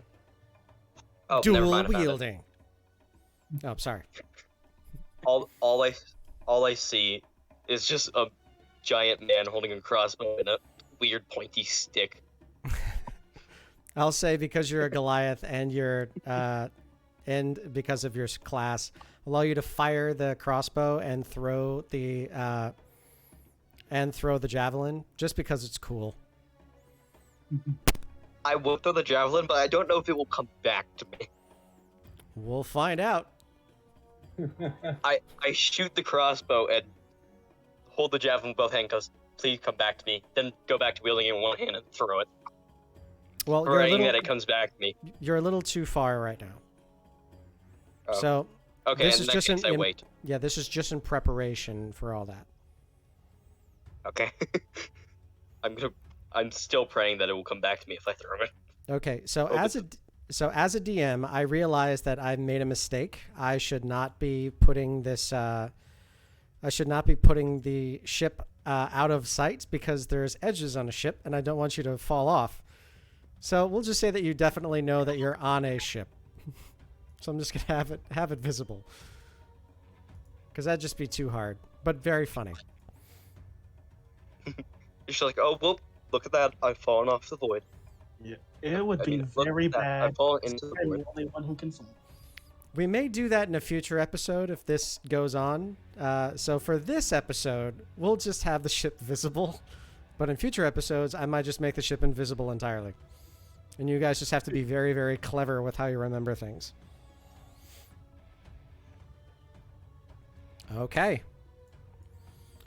So, as you all are getting prepared, you all hear this loud, boisterous, terrifying. But you hear multiple ones. And as you look down towards the south, you notice a flying, multi-headed creature coming in your direction. Oh. That's what I was afraid of. As that happens, you watch as you see multiple sparks, flames, acids. I'm sorry, I'm getting text like crazy from work, so that sounds that you're hearing is them. And as you watch as all of those heads spitting and breathing out this horrible flying stuff, I need for all of you to tell me what your held actions were. Mine was to shoot my crossbow and throw my javelin and pray to God that it comes back to me. Roll the attacks, please. Okay, light crossbow. Halvis, you had a spell. Maresh, I believe. Yours was just prepare that invisibility. And Olivia, yours was what? Anything? Oh, mine was the long strider. Long strider, that's Did I correct. roll? Okay, so 2 attacks. I got Nice. a nat 20 Okay, your for damage. that, and let me do my javelin real quick before I do. Okay, your damage is 15 And points. Javelin. Do I have to like roll damage for the javelin? I mean, Uh-huh. like normal damage for them as well. No, it's okay. I got you. I'm going to master this dungeon. Okay, it does 5 points of piercing damage, and as you send it as fast as you can, it does do just a little bit of electric damage, but not as much as you were thinking. But you can see the sparking happen, and it is lodged inside of this creature. I just like hold my hand out, like, please come back. Yep, both of them land into the creature, and you can see that it really hurt. All right. With that, I need for Halvis, please roll your spell. He's not close enough. How close does he has to be? 30 feet. Ooh, he is not close enough. Didn't you do spell sniper training? It's a saving throw, so it doesn't get the spell sniper. Sure, it's only with attack rolls. Okay, I need for all players to please roll me initiative. Remember, click your tokens and then click initiative on your character sheets. Oh no, that's not where I want to see it. A 20.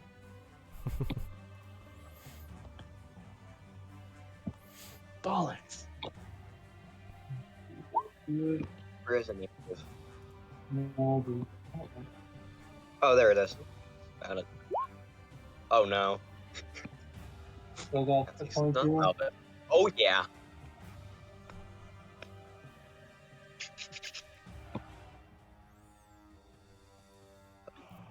Okay, everybody, don't forget that the ship will get a turn as well on turn 20. So it will do whatever you tell it to at that time. Okay, I got Maresh, Halvis, Theron, and Piney, and the monster. I need Livia. What was yours? 22. 22. Got it.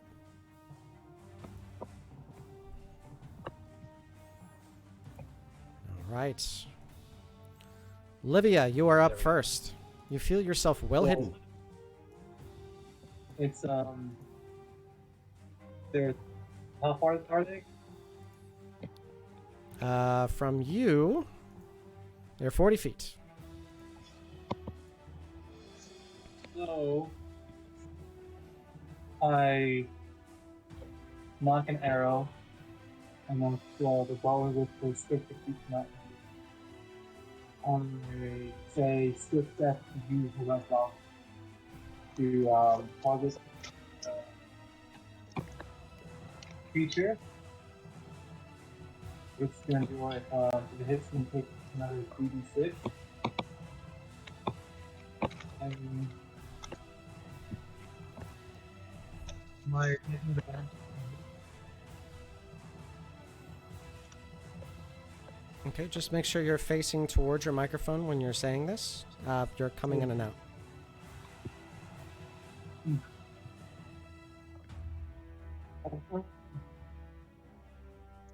I'm going to go ahead and attack with my oath bow. Okay, attacking with the oath bow. Is it going to be what's it called? With advantage since I'm hidden? Okay.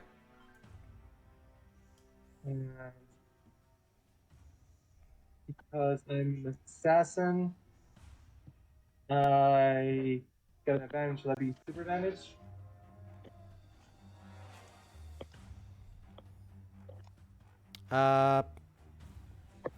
I don't believe it's super advantage for this. I believe it's just advantage. Okay. Because the assassin feat, I should get an advantage whenever I connect before another creature. Okay. I'm thinking Fire the shots. Whenever you're ready.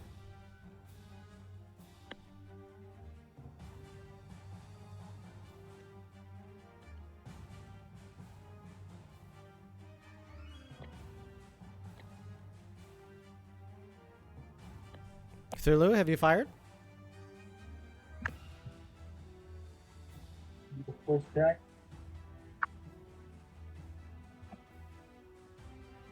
You okay, bud? You alright? It's going.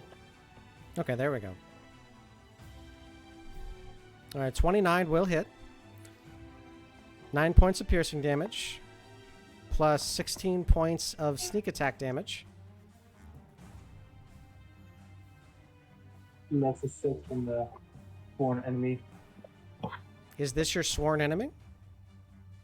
Yeah, because the Otho, when I was saying that swift death to you who have wronged me, if the target becomes my sworn enemy. Gotcha. Okay. So, in total, that's 31 points of damage for your first shot. And Do you have multiple my- shots? Yes, this is my what's it called? Okay. Ranger Dark Bloom, third ambusher. Okay. And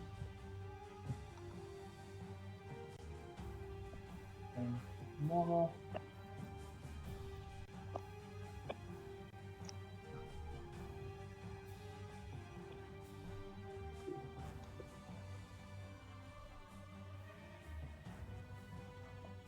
All right, 28 to hit. That does hit.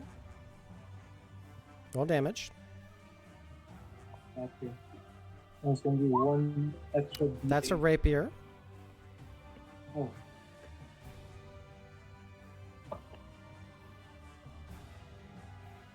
Both bow. Okay. That's 11 points of damage. Yep, 3d6. And being a strong enemy. And because of different type of use, 1d8. Okay. Unfortunately, I didn't understand any of that, but I believe you. Yeah, but So- that's going to be 1d8 force back from my on the Grand Hand Butcher. Okay. Sounds good. That's a heck of a lot of damage.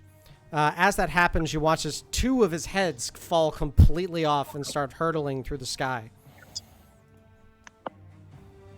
Someone's gonna have a good day when they find that and sell it. Right. Thorin says. All right. For my bonus action, I'm gonna hide again. Okay. Bonus action hide. So go ahead and try to hide one more time. 18. Nice. One moment. Okay, you feel yourself well hidden. All right, Maresh, it's now your turn. All right. I am going to come peek out from the staircase. If I stay like half in, can I get half cover from this thing? Well, you're case the peeking ring- out, but everything's like it's the ship's invisible,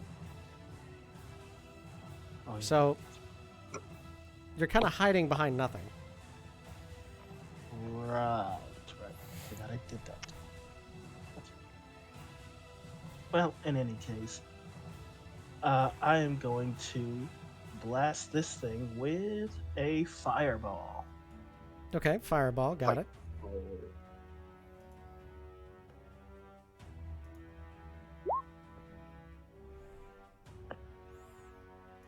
Okay, it fails the save, so it takes 31 points of fire damage. And you see another one of its heads fly off. So how many heads does it have? 5. 5. And we already got 3 of them down. Yep. We've only made it through 2 people. Nice. Good job, Question. folks. Mm-hmm. What's up? If we happen to get within 30 feet, does my held action still take effect, or does that hold, or is it used because combat started? It would be used up because combat started. Okay. Okay. It Maresh was is at turned in. Maresh is at the end of your turn. I gave you guys like one prepared action, and then we started up initiative. So Halvis did that in case it got super close. It didn't. And what heads are left? Right now, white and red. That's fine. I am going to take a Blizz Gel out of my Keisha lunchbox and apply that. Get some fire rims Okay. for my bonus action, and then that'll be it. Okay, it is now Piney's turn. Since nothing was shouted to her, she's going to just maintain the course. It is now this creature's turn. As this creature begins to move towards you, you notice that from the place where all these heads have fallen apart, you see 6 more burst from the center of it, and it now has 8 total heads. It's like that one thing from Hercules. I forgot what it's called. Hydras. I remember. It's one of those. I remember how they defeated it in Hercules. Oh my god, it is right next to us. This is not good. It comes up Use directly the fact next that to you all. I need for all of you to please roll me a dexterity saving throw. Oh hey, that's actually my good one. Hey, Theron makes it. I just made it. I just made it. I am going to I use just my made it. inspiration to reroll that. Go for it.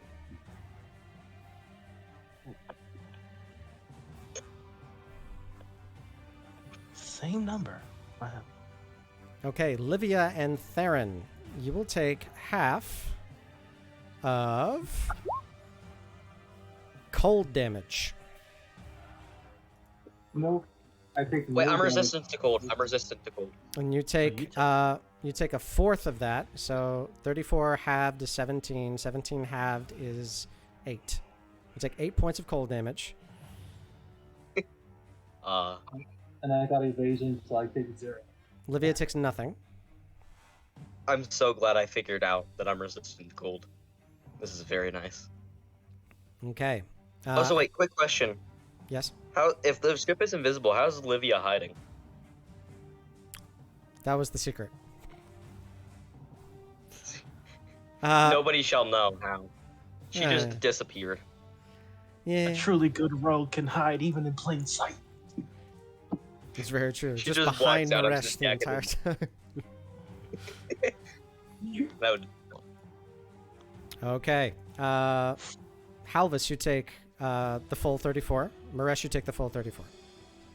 Yep. Okay. It is going to shift over until it is 15 feet away and behind and roars again. Theron, it is now your turn. What do you want to do? Okay. Every square is 5 feet, correct? Yes. I'll put my measuring tool out so that you'll be able to check and see how far you want to go. That's the max I can get. Farthest you can go is around Maresh and Livia. This is tough. I'm going to run over to near there, and I'm going to cast. Question: if I cast Mage Hand, what type of action is that? It's an action. Okay. Okay. How far away is it from me? It is... Specifically, how far away is my javelin from me? Your javelin is 25 feet. I'll say it's in the center. I of the use creature. Mage Hand to go over, grab the javelin, and try to yank it back to me. You do so. Since it is enlarged. Yeah, you lodge it in, And and I get then my thing using using Mage Hand, you're able to yank it out, and there you go. I then,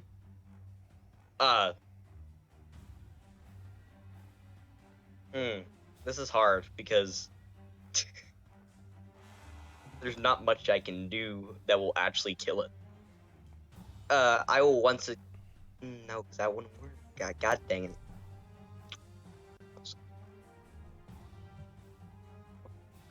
This is really difficult.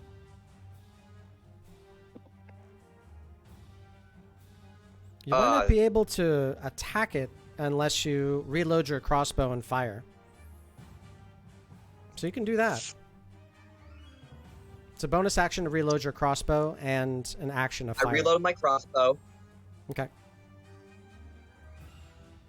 And I fire it. Then I use Action Surge Okay. Cool. and throw my javelin at it. All right. You wouldn't be able to grab your javelin on that turn, so you'd have to use action surge to pull the javelin out. Oh, okay. I use Action Surge to pull the javelin out and then throw it at it again. As well as shooting my crossbow. You can either shoot the crossbow or throw the javelin. You can't do both. Wait, so if I use Mage Hand to cast it, and I then use that action to get it back. That's right. That's one I never action. use my bonus action. Your Yes, and bonus then I action- use Action Surge to get another action. Right. Which, every action I have 2 attacks per action. You're right.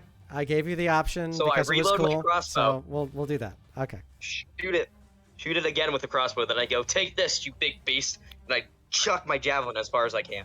I and as hard apologize. as I can. I forgot that we homebrewed ruled that. That's my bad. It's fine. Okay. 23 and 21. Oh, one's a battle axe. Can you? Oh. Is your? Shoot, goddamn.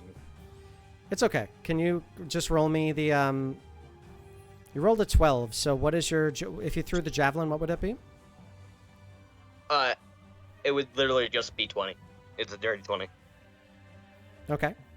Roll the damage for the javelin for me. Okay, so it's only going to do 5 points of piercing as there's no more magic left in it. Okay. All right. I'm still really angry at this thing. Yes, you are. And I just, with all my anger and rage, just chuck the javelin at it and it still doesn't really work. And then Okay. he just feels sad. Yep. All right, so you did do some damage to it, which was great. All right, so that is the end of your turn. Halvis, it is now your turn. Okay. I'm going to move there, Mm-hmm. and I am going to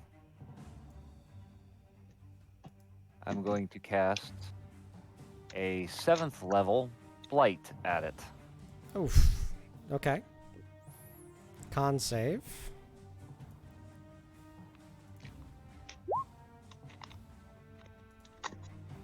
Nope. Takes all 46 points. All right. And with that, 2 heads fall off. Oh no.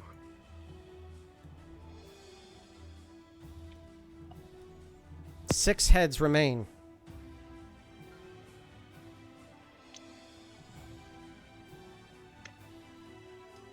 All right, Halvis, bonus action? Bonus action, I will chug down a greater healing. Okay. 44 plus 4. 16. 16. Nice. And that ends my turn. Livia, it's now your turn. Okay. So I'm guessing I'm not really hidden yet, right? You're not. Sorry. Okay. So I'm going to go ahead and attack it once more with the oath blow. Attack it with the oath bow. Got it.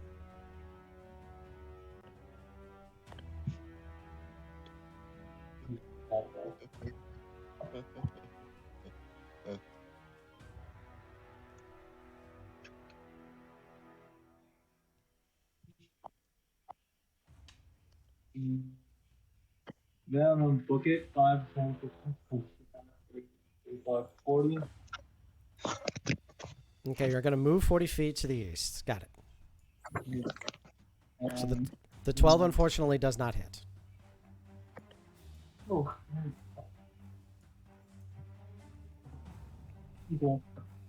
And then for my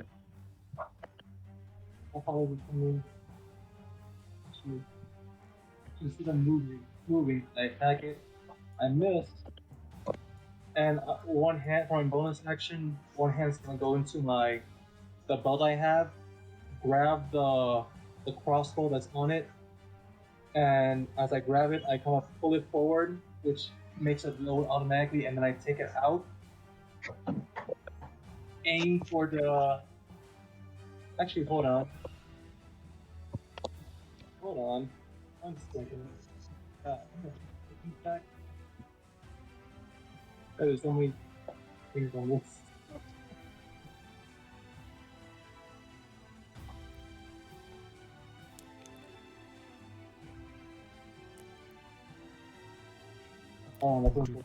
Okay, yeah, so I'll keep doing the thing with the hand crossbow, and I'm going to attack it with it.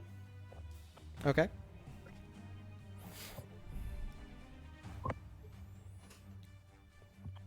As that happens and you fire across, your crossbow misfires. Go ahead and roll damage.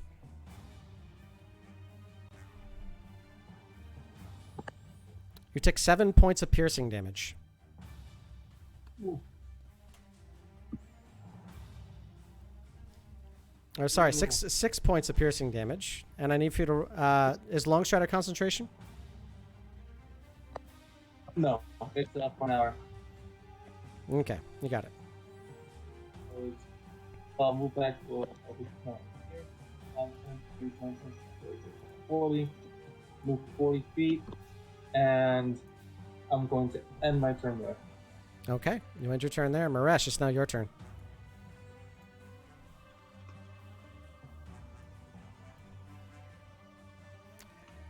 Maresh, you there, bud? Oop, sorry, I muted myself because I was sneezing. We're gonna try and buy some time with banishment. Okay. Charisma saving throw.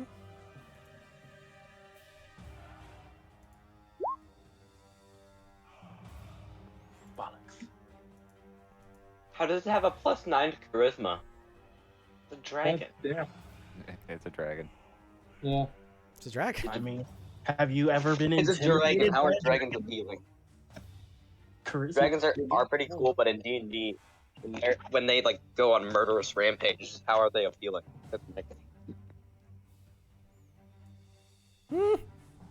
Fantasy worlds, man. Am I right? Yeah. You are indeed correct. Okay, Maresh, that's your action. Bonus action? Did I keep? I'm just going to go back into the hall and Okay. chug a greater healing potion. Got it.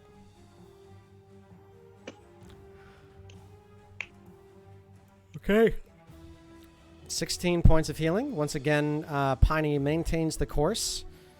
The dragon needs to roll a d6, see if it gets his breath back. It does. It is going to fly behind Piney, Theron, and everyone else. And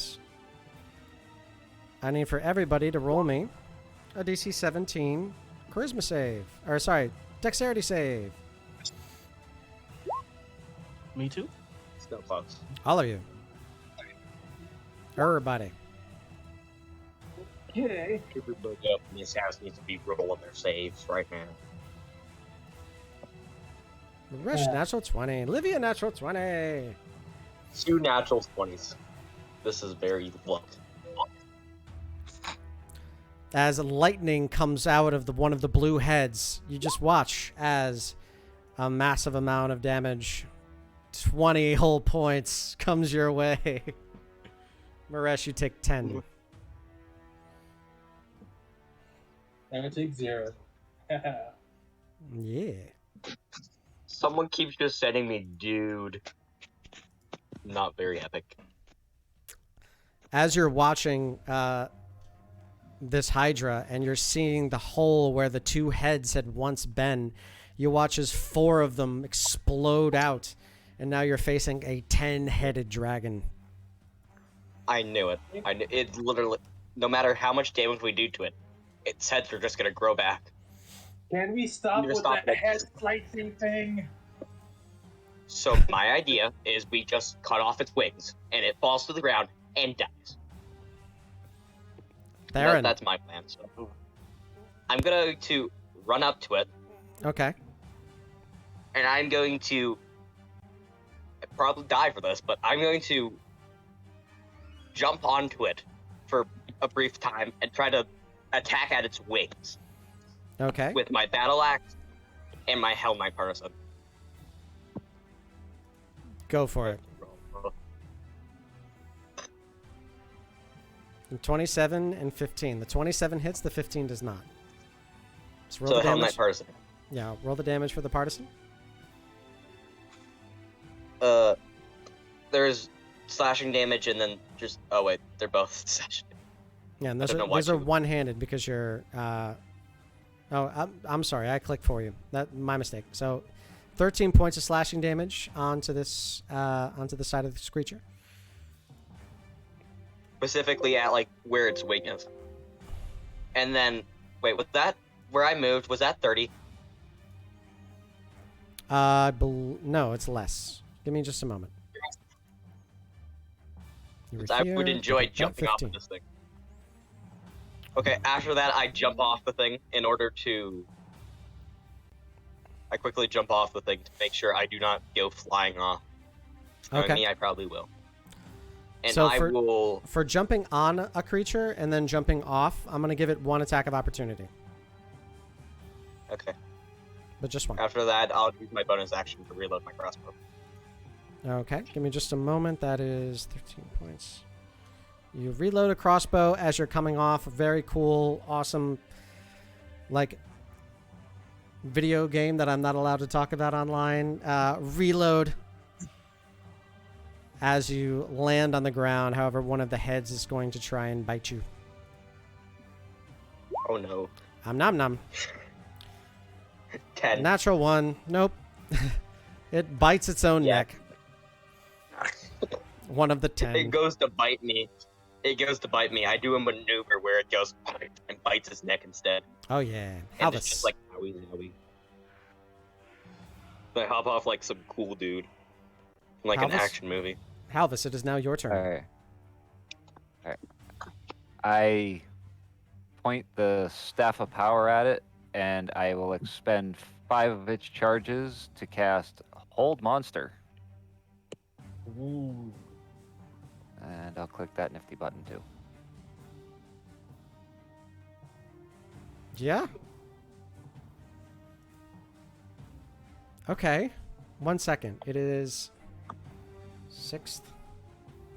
And wisdom. Wisdom save is 17. Yes. Oh, fuck. I use my inspiration card and have you reroll that. Okay.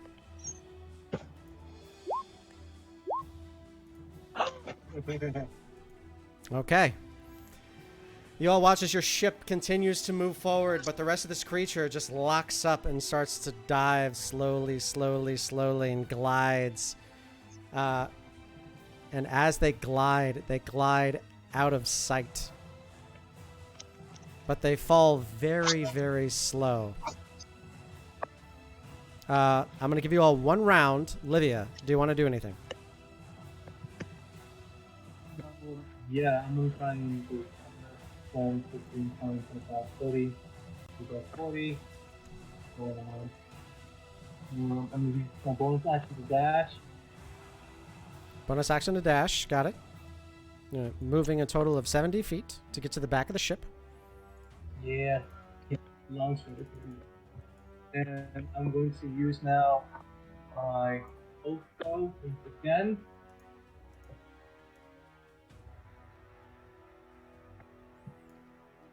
I wish I could move it all the way over to the side of the screen, but anybody who's watching the stream, far to the left.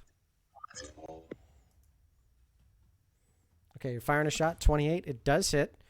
You actually roll at advantage on this, so this is fine. So roll again to see if you get a critical hit.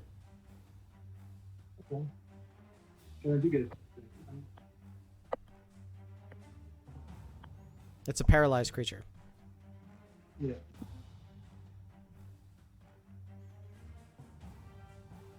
Oh, no, wait. No. Paralysis is an instant critical hit the moment that you hit it, so it's fine. It does. It automatically crits.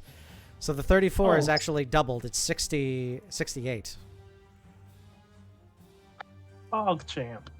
Oh, wait, hold on. They get a critical. Holy crap. Okay.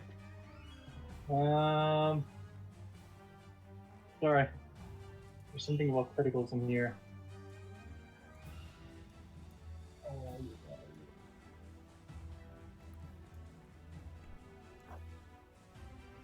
Oh, never mind. Alright, so it's worth 68, you said?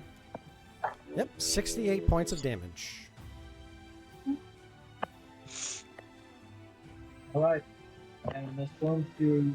And then I have to. I'm part of it. Okay, you watch as its heads, multiple heads, are just falling off because of that. All right. Maresh, it's your turn. What do you want to do?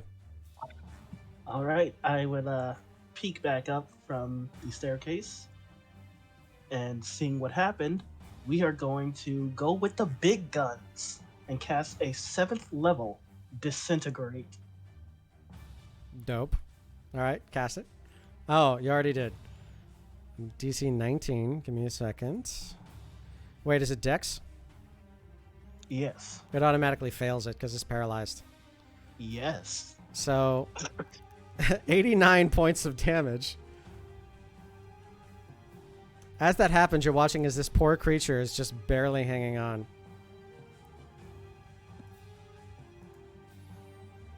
And you're watching as... Oh, God. How many heads?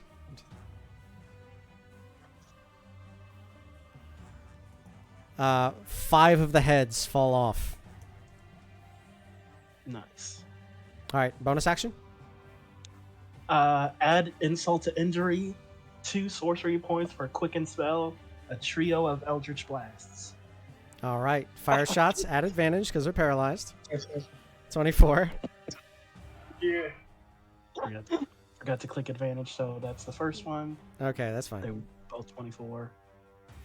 And then here come the other two. Okay. Is that 2 nat 20s? That's 2 natural 20s in a row, yeah. That's 2 ones. Insult to injury. How do you want to do this? Let's go. I'll just scream out while pointing a finger at it. Stay away from my ship! You watch as Maresh takes these massive disintegrate ray out of his fingers and then out of his left hand just fans the trigger. Doo, doo, doo. And you watch as the Eldritch Blast start to careen in. As that happens, you watch as every single one of the heads start to fall apart and fall off.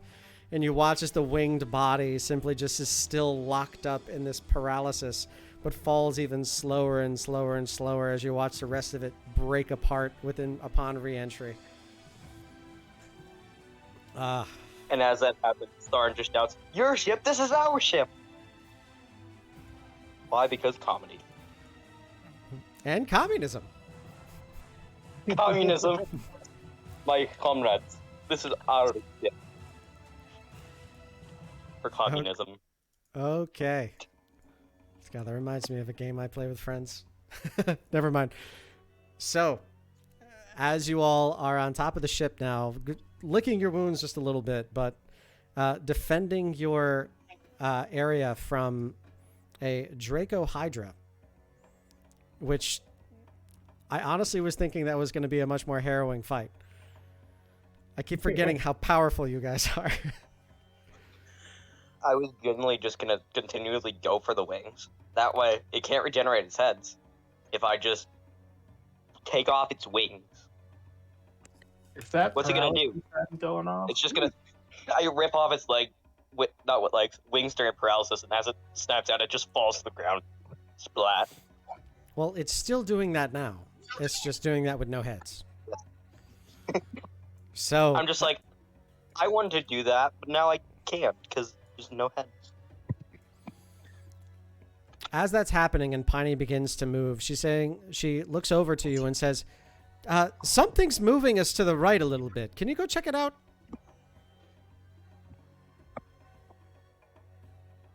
Yeah, sure. I go over to the right. Okay, Maresh, roll me a Or d10. wherever it's coming from. D10. Okay. 8.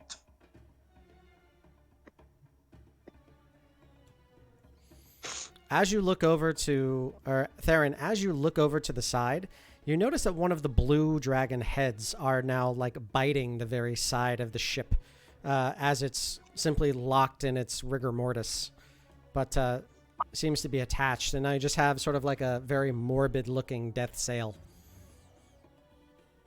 I look down at it and say, I load my crossbow and go, disgusting, and shoot one last arrow at it. Okay, it I just don't know if this will, like, knock. it just lands into it, and it's still there. It's the head is completely dead, but it just seems to be locked onto the side of your ship. Oh my. I still. I was like, no, what's a good idea? Let me jump down there. I'm not gonna actually jump down there. That's not a good idea. You're about 5,000 feet in the air. Just saying. And I don't think Tarn would make it save to not fall off while trying to get the head off, so I'm not gonna try to. Just check. Baron, This is the fangs are worth quite a bit of gold and can be made into weapons. This is a good thing. You don't want to shoot it off. Thank you, Knight. I You go. just need to Okay. I just go okay, and then I proceed to like move my pointy lightning stick around in the air. Okay. 'Cause why not? You do so.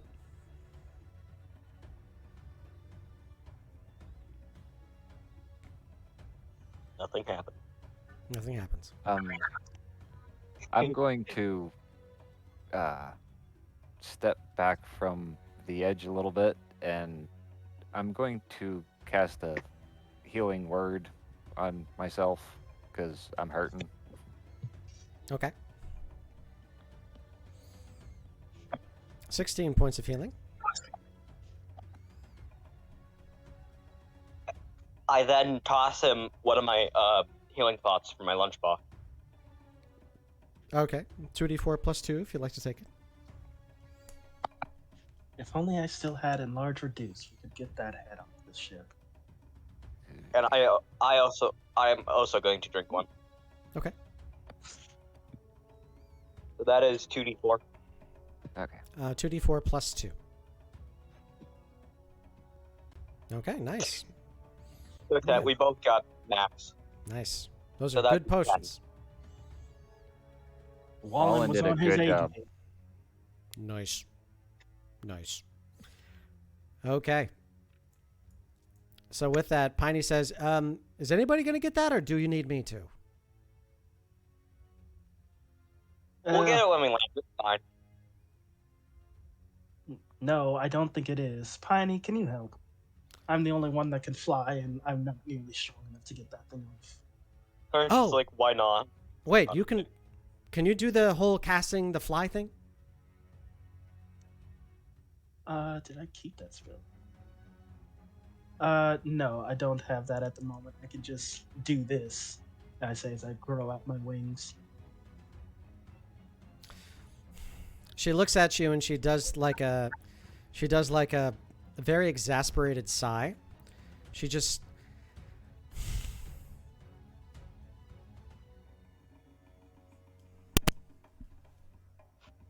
and pulls out a cobby.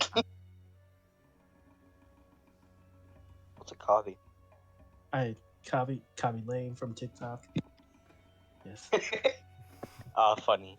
TikTok trends making our way into D&D. Yep. Because I've stopped Yes. saying the YouTube just recently, so I need to start getting into the TikTok. Yes. Darn just Oh. says, We should Okay. make Darn a just community says, challenge for Biz to do a TikTok dance. Oh, that could be something. that'd be hilarious. So Maresh, what are you going to do now that your wings are out? Or are you going to do nothing? I guess I can try. I'll fly off the side of the ship and try to pull the dragon head off. I guess it's like lodged in by its teeth. Mm-hmm. Piney and Graves you'll are going to slow down the ship so that it's at a crawl. I'm gonna try and throw some rope to Maresh. So that he doesn't have to carry it all by himself. Because Gotcha. I don't think he's and Okay. I'm gonna, So you're going to try to Baron. so you're going to try to rig a few things with some knots and some rope and see if you can haul it up as a team. Yeah. Gotcha. Okay. So Maresh, you go down there and you start to knot everything and tie everything off, because everybody in D&D knows how to tie very good knots. It's just part of the game. As you go around, lash and macrame the crap out of this dragon's head, you start to pull, press, and lift, letting everybody else know that you're probably going to be okay. I need strength checks from all of you, please. Theron, Halvis, Livia, and Maresh. I bet. Oh, come. My entire thing is literally strength. How'd I get a 14? This is not very okie dokie. Maresh has been lifting, bro. Okay. All right, that's three out of 4 successes. So as you all lift as hard as you can, Halva starts feeling a pop in his newly replaced arm and is like, "I'm out." As soon as that all happens, you all pull just a little bit harder, and eventually you see the head in its dopey, stupid face coming up and over and above. You lift it onto the deck, and as that happens, Piney says, "That works." So you all now have a harvestable dragon's head. Sick. I still look at it and go, disgusting. You disgust me. This was a Dragon. card for you, Maresh. Awesome. Maresh's big brain. I gotta Halvis. Thank Cthulhu for this one because that was the card he gave me. Halvis, I need to have you roll me a d10. I just found your spells. D10.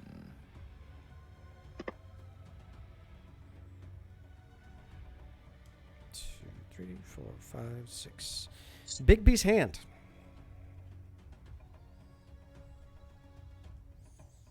Is that like a stronger mage hand? Yeah. Nice. Halvis, how'd you do that? Do what? How did you make a 7 token? That wasn't him, that was me. I did it accidentally. How did you do that? The one in the parentheses, you just grab it, drag it out, and place it on the board. Oh. Yep. That's neat. Hey, yo! Okay, now, That's pretty now get rid of those things. You're so I don't disgusting. know how. Totally fine. That's just neat. Anyone respond? Learn something new every day. Right? Ooh. Today's a good day. All right. So, is there anything else that you all wish to do on the ship before we make our way to Eldid'Amin? Or should I fast forward? I want to make some food for the 2 pilots.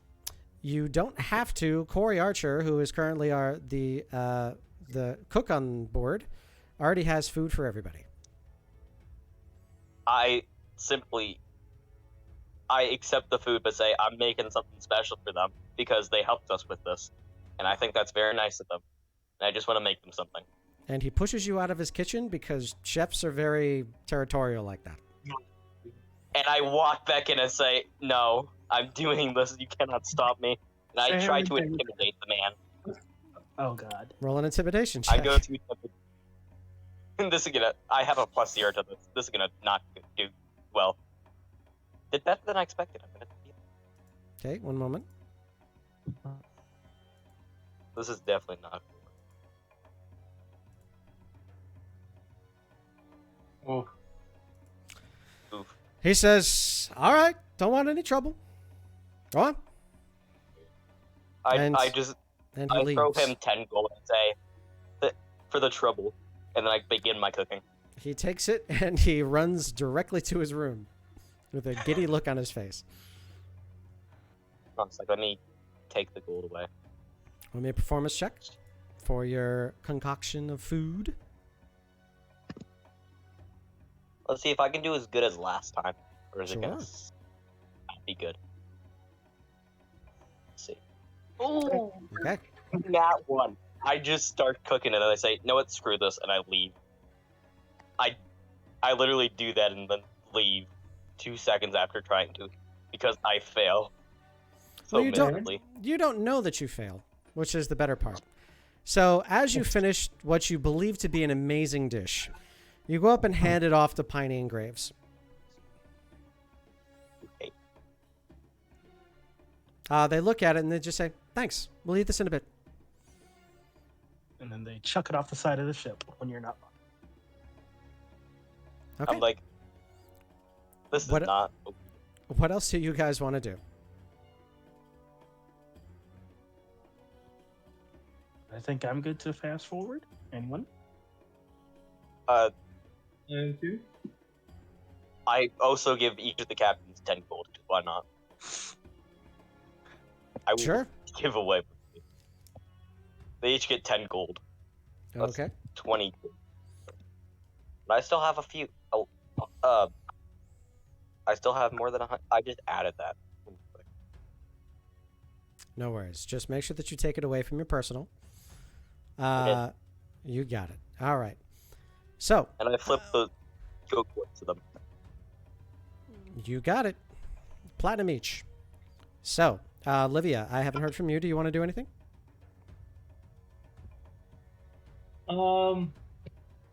She's gonna go up there, and after all this, it's Aaron. Look, you cannot be intimidating your own allies just to, especially when it's in their own kitchen, their own home. There are rules.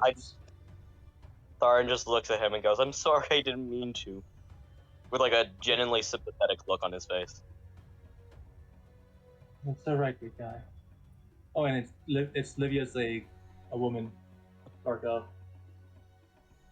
And she goes, like, it's all right. She pats him on the back. Just, you just gotta try better, and that's fine. Just as long as you He then- try. That's what matters.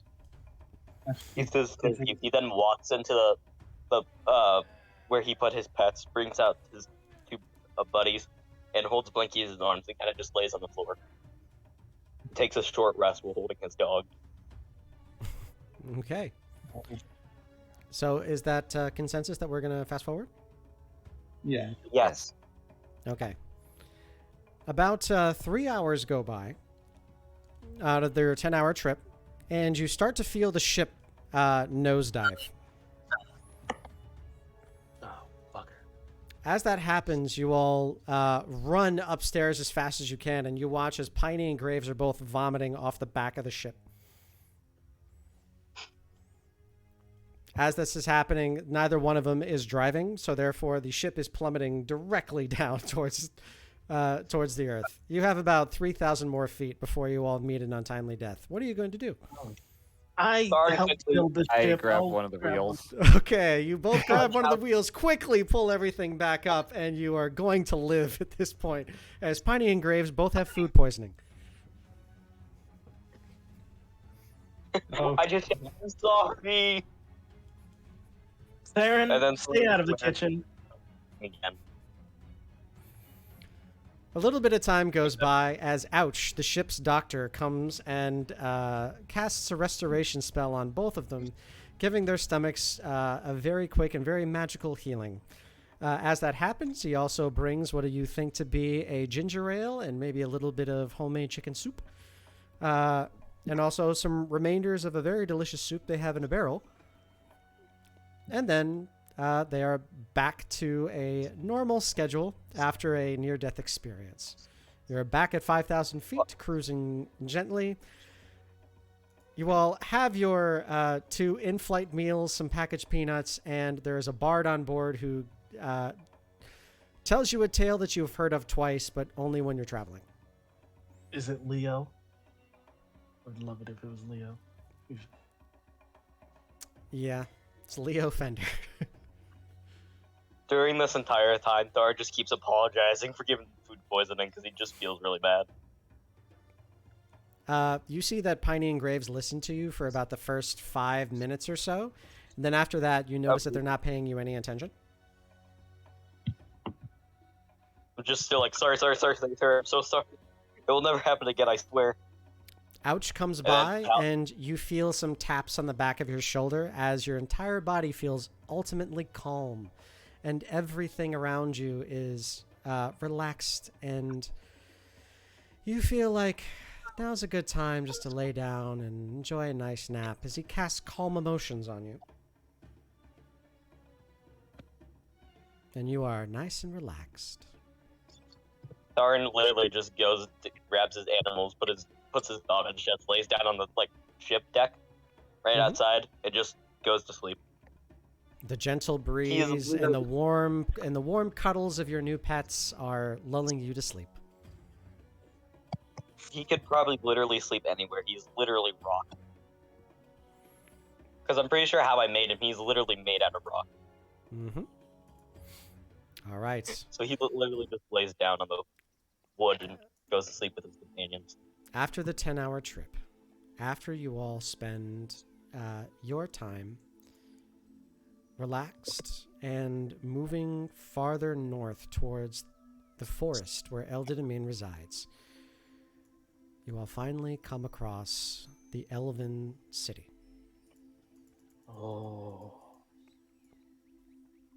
You see splays, hundreds upon hundreds of small dwellings, each one of them with rooftops that seem to blend into the forest and foliage around. You notice these massive floating islands, of which you see no signs of human life, no signs of intelligent life, only that of plants. You see that each one of these stones that float are of a strange color, but beautiful. You see that there are massive, enormous trees that you have never seen the likes of surrounding the entirety of the perimeter of Eldid'Amin. You can see that its defenses are mostly natural. As you see this grandiose citadel, something that is so large to your own eyes, you can't fathom exactly how big you are in comparison. But you know that one of those spires would take you at least an hour to climb by normal means. As you look down, you see that the entirety of the city seems like a palindrome of itself. What is true to the left is true to the right. As you look at its agriculture, it seems to be as fastidious as it is efficient.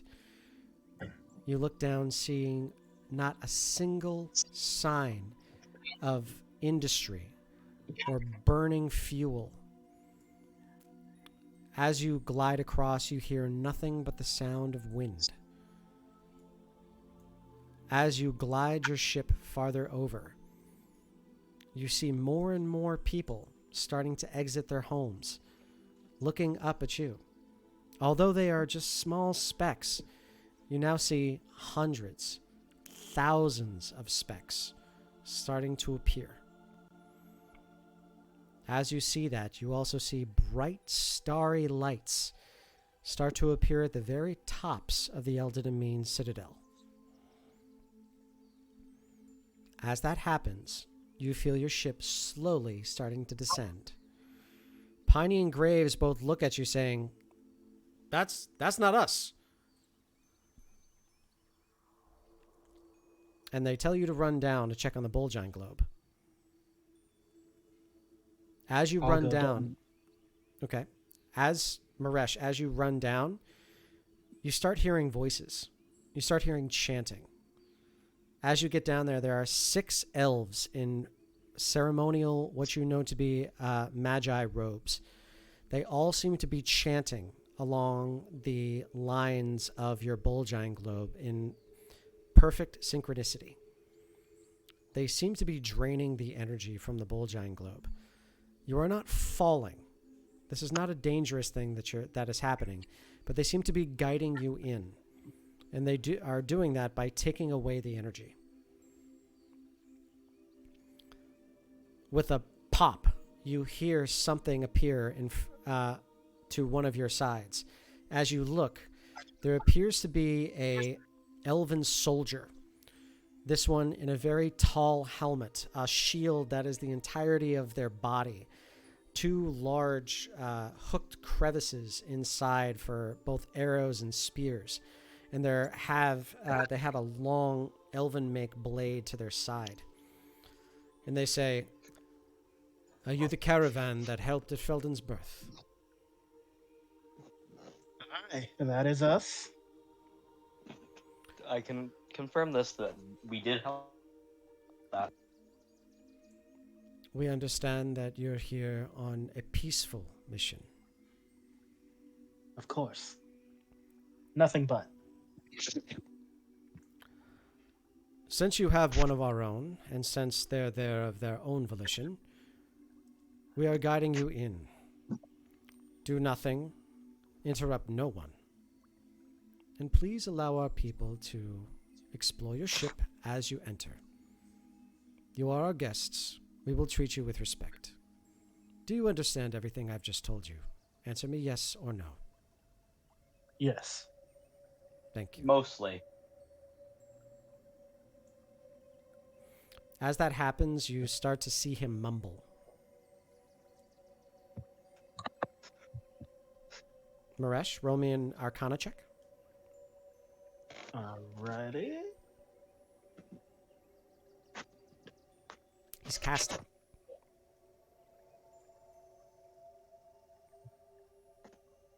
Oh no, I did something to upset them. Don't worry. I don't sense any hostile intent. Let's just let them guide us down. Okay, I just said, he just like explains. I just said mostly because I don't know why we're supposed to allow them to explore our ship. I mean, they can. I'm just confused why we're supposed to allow them. That's all. Okay. I don't know if it's like culture-wise or something. I'm not trying to offend you guys or anything. I'm just a tad bit confused on that. Theron, as you continue to explain your reasoning, I need for you to roll me an intelligence saving throw, please. Oh no. I'm legitimately stupid. Okay. Not the worst. Theron, as you begin to explain, this is like, no, I didn't know. It's just like, I don't know any. And all of a sudden, you hear almost your inner voice. Like, no, it's okay. Everything's fine, bro. You got this. Just chill. And it's going to be... Oh, wait. Everything is okay. Never mind. I always knew that. I knew that. Everything's fine. All I have to do is listen. Yeah. Everything's great. Listen. Darren's like talking to his inner monologue in his mind is just like, okay, dude, you're acting weird, but I'll trust you on this one. Cool it down. Thanks, bro. I appreciate it. Great. You got this. All anybody else sees like outside is just Darren with his eyes closed. And he's just like making hand motions because he talks about the game. It's just like they don't hear anything at all, but in Darren's mind, it's just like a conversation going on between them. And at the end of it, he's just like, I see you later. Only after he says "see you later," you see this sentinel begin speaking again. His eyes open back up, and his mouth stops moving.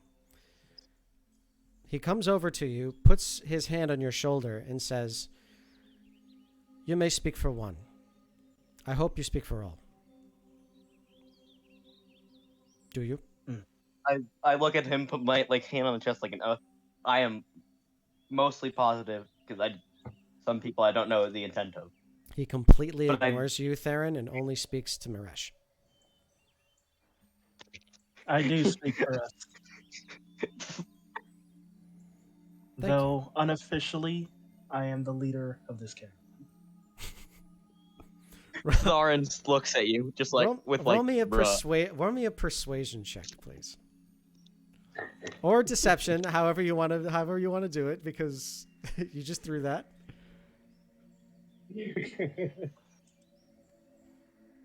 Okay.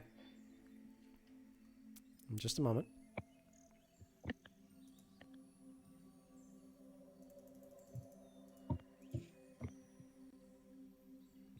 Okay.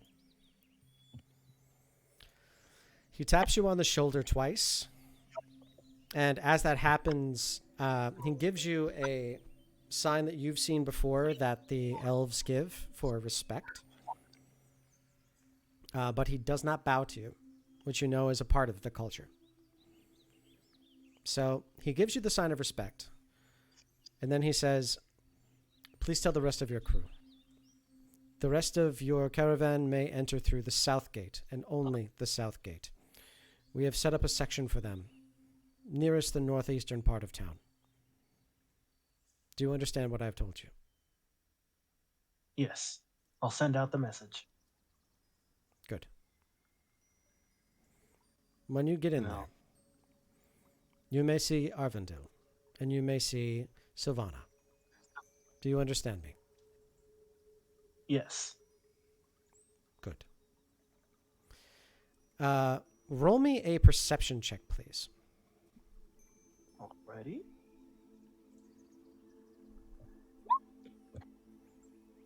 Okay. You notice that as he's saying, "Do you understand me?" he's actually rubbing a ring every time he does it. You notice that his thumb is like rubbing across a ring across his middle finger.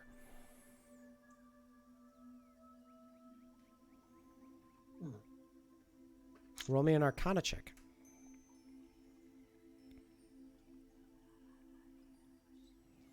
You know the inscription that goes across the ring because it's very, very clearly and kind of inelegantly scribed in. It's of tongues. You believe he doesn't know how to speak your language, and he's using this in order to translate. And he's nervous it's not working. Livia is going to speak up and say, "Wait, no, she doesn't understand what's going on." Never mind. I will simply reciprocate the respect gesture to show him I understand. Okay, do you bow? Yes. Okay. This one says, I will stay on your ship until you are docked. I will be your liaison. Wonderful. My name is Feltul. It is a pleasure. Caravan.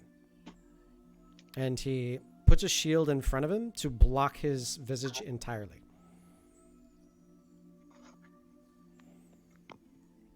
After a little bit of time, your ship comes to a stop. And it lands just to the edge of town to the northeast. As your ship parks itself, they land you directly in what appears to be a rice paddy field. You hear the splash coming down as your boat actually acts like a boat for the first time in a long time.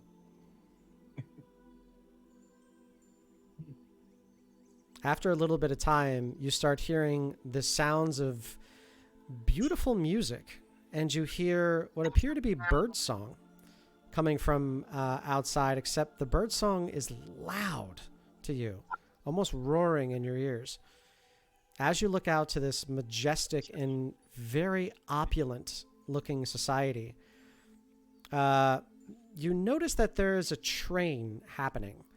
A long train of people that appear to be in extremely fancy dress and very opulent looking clothing, lining up along the cobblestone street to where your ship has been moored. As you take a look over at this long line, you notice that nobody is wearing the same outfit. This isn't a uniform. This appears to be some line of gorgeous dignitaries or something like that. And you notice that each one of them is wearing a very tall hat, which you believe to have a crest on the very front, one of which is familiar to you. As you see two firbolgs, very tall, adorned in dozens and dozens of pieces of jewelry, both with very bright canary yellow, gray, blue, and smatterings of gold and green all over their long robes, with very, very tall hats and bespectacled. You notice two firbolgs who look surprisingly like Nerbera.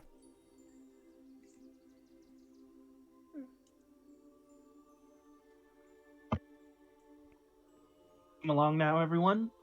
We must greet them. Piney does what she does best, and she goes gung-ho. She jumps off the side of the ship, splashes down into not that much water. There's only like maybe 2 feet worth of water on the bottom. So she just creates a huge splash all over the place as she splashes a few of the dignitaries. As that happens, she goes, "Oh, God, sorry."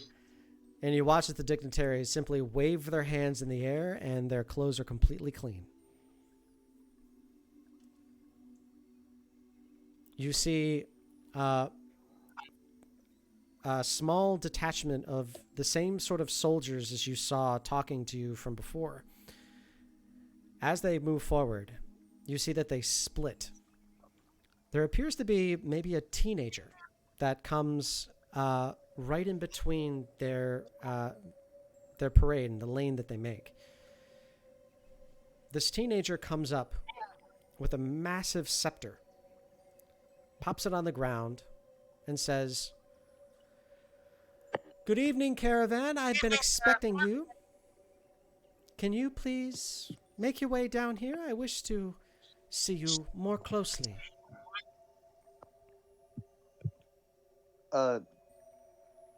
Tharin makes sure all his like weapons is like put away and everything. Puts his hands behind his back and walks down very politely. Okay. Elegantly is a better word. As you walk out, you notice that they have set some kind of almost ethereal-looking gangplank, as it seems to be just a ghostly set of stairs that go from the side of your ship all the way down. And you walk your way past the paddy fields and directly in front of them. As you're there, whomever this person is only about 4 foot tall. You wouldn't put them past a human age of 15. But you know that in elven years, they're probably quite old. Maybe somewhere around 45, maybe 60.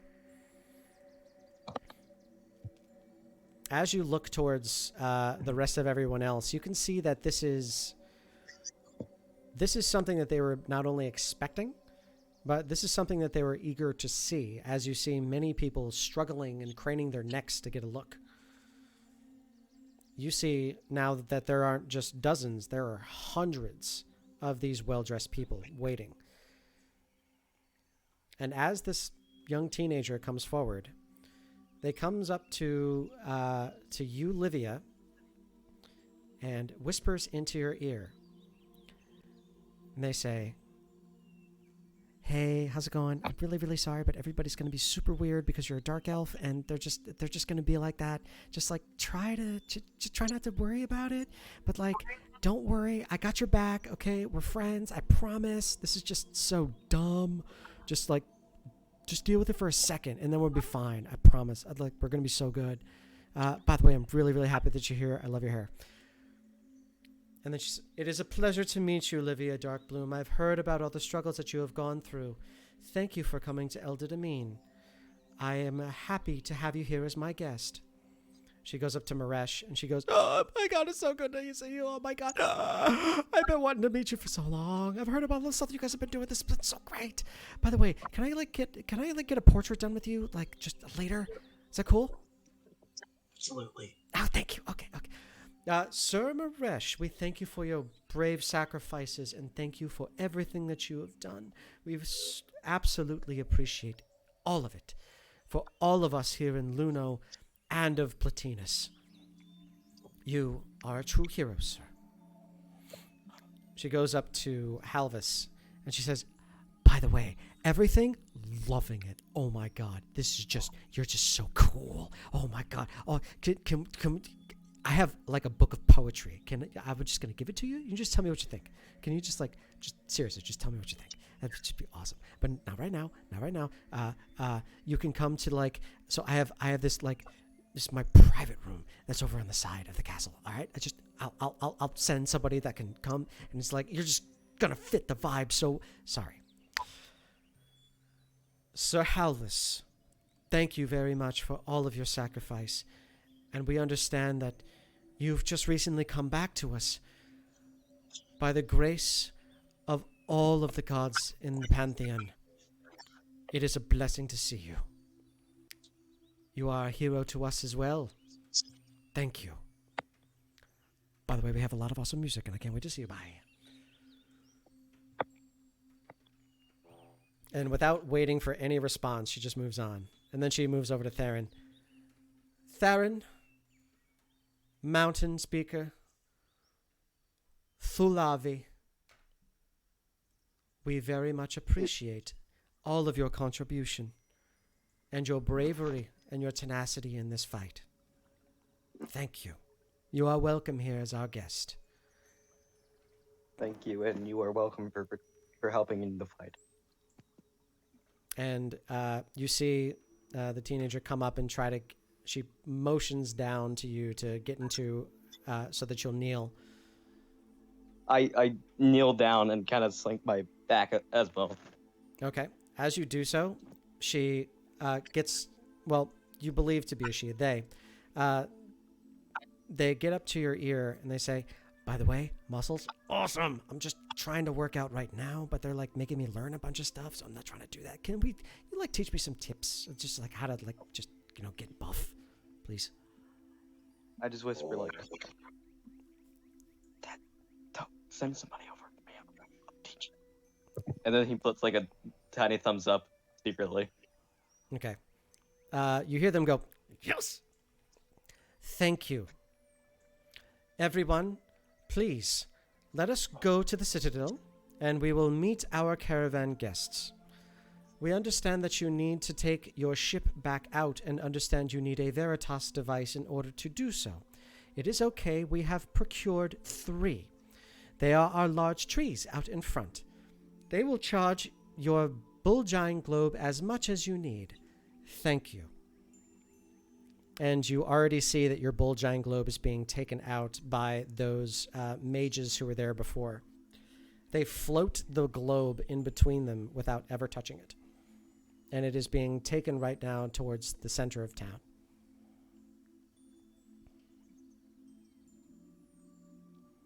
As this is, Thank you so much for this hospitality.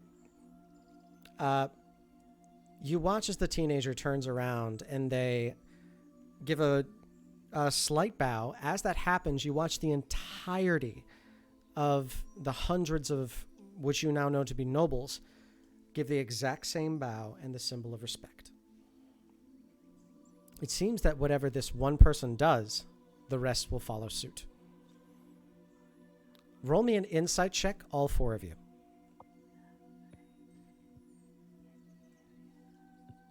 Inside. 18. What am I higher roll? Nice. Nice, everybody. Okay. All of you notice this. You notice that there are only a few of them who actually give a solemn bow, a bow that meant something. The rest of them, you could see sneering. You could see looking at you with disgust. Although their head went down, their mouths and eyes said something completely different, which you absolutely caught. These are the kinds of things that you have seen in many a different place. But you know that there's going to be some trouble here, and some trouble that's more deep-seated in their culture than anything else. But you know better. And since you have an ally in the highest of places, you think everything is going to happen just fine. Maresh, a little bit of time goes by as you're walking and following this person who has not introduced themselves just yet, and you happen to notice a loud cacophony of music, which you can only remember as very fun bar music. And you remember the songs. You remember that you heard them in Barrel Tour.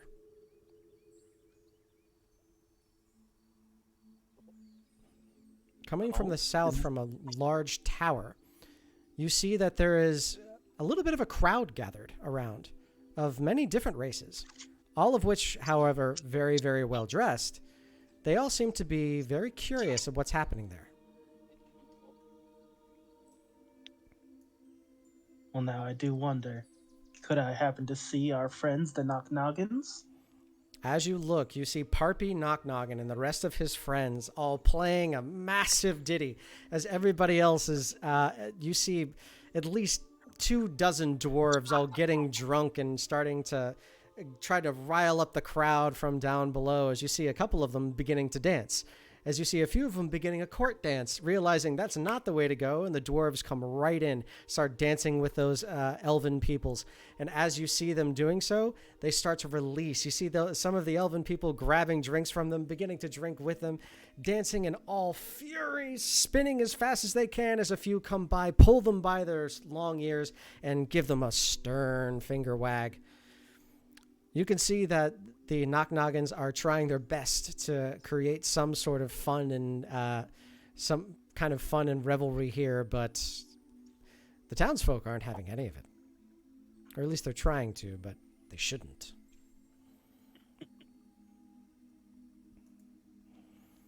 You see them who you're following, and they turn back around and they say, Those are our guests from the Barrel Tour. They are here at my behest as we try our best to bridge the gap between dwarf and elf, between underground and elven kind. Hopefully, we can come to some wonderful accord, and I believe that you as the caravan could help make that happen.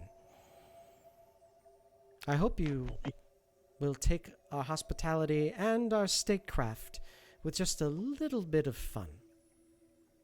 But now you know my true intentions. I like also to speak my name. My name is Eldid'Amin. It's a pleasure to meet you. She comes up and whispers, they come up and whisper very quickly.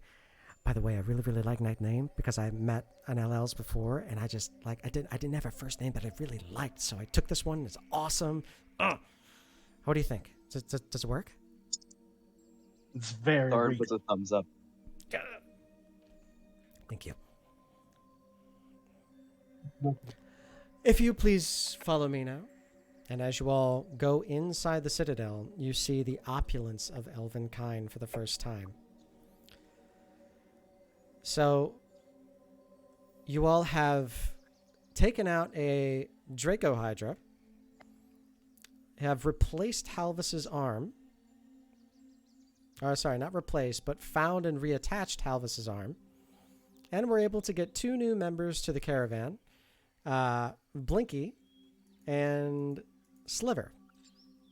Sliver? Silver? Sliver. It's not sliver. It's sliver. Sliver. Right. I mean silver. Silver. Blinky and Silver to the caravan, as they will be added. All right. So, we're going to end our session here for the night, just a little bit early. But do you all have any questions for me?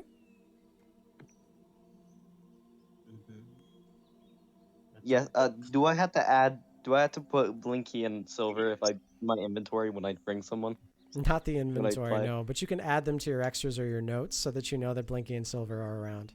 By the way, you never have to worry about them going into battle. I won't kill somebody's pet. It's just not in me. So we'll just assume that, they're just in a safe place.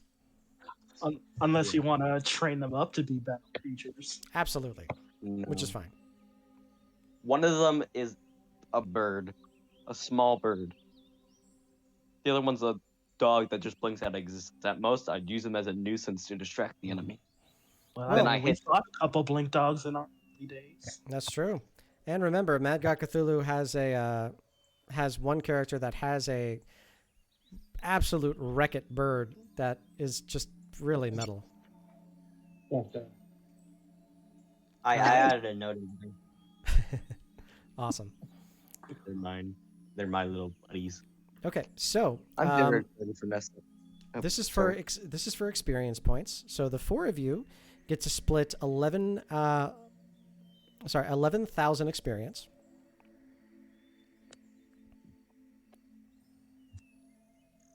And the caravan gains 11,000 experience. It would be 11,000 divided by 4. 11,000 divided by 4. That's correct. 2,750 for each of us. 2,700. That didn't level anybody up, did it? I don't think so. No, still a ways off. No worries. You all got a diamond worth 500 gold. A javelin of lightning, which is fun. Wait, real quick. What's the number of XP? Sure. The number of XP was 2,750 each. Thank you. A diamond with 500 gold, a javelin of lightning, and 1 day's traveling food. You all And now the Archivist map. and the Arcanist map. That's correct. Archivist map. Sorry, We also Archivist. get the dragon head. And the dragon head. That's right. So why don't we go ahead and harvest that now? You all may each roll a.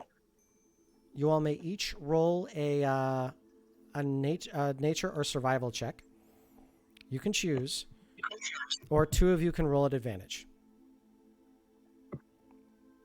I've got a +7 to my survival. I got a +5 to nature. I got a +5 in survival, but I can I believe in my- give Marash advantage. Okay. Maresh, roll at advantage. I'll Okay. give Halvis advantage. You got it.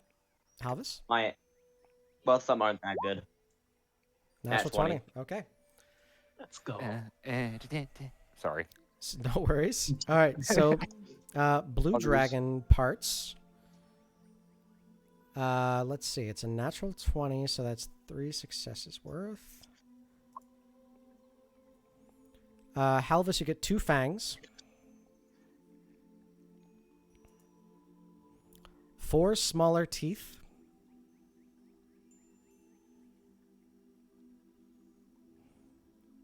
And let's see, it's 3 successes, so. And 4 usable scales. Nice. Alrighty, got it all written down. Okay. Unfortunately, no blood because the head was detached for quite a while. And no breath sac. Though that would be cool. Okay. Did you all have fun today? Oh yes. Yeah. Yes. Yeah. Awesome. So, I as love always, playing D&D with this one. I'm really happy that you're enjoying it. All right. So, thank you all very much for joining in today. We really, really appreciate it, and it's been great seeing everybody again. If you would like to play in our campaign, you can join us right up here in the Discord. Just click on that, come on in, agree to our terms, and you can roll off for a place in our Vanguard and play with these guys. Or you can roll off as a Ravenous and play as the monsters, which go and attack all of them, which is a lot of fun. As you can see, our Ravenous have killed quite a few people and destroyed an entire city. So that was something.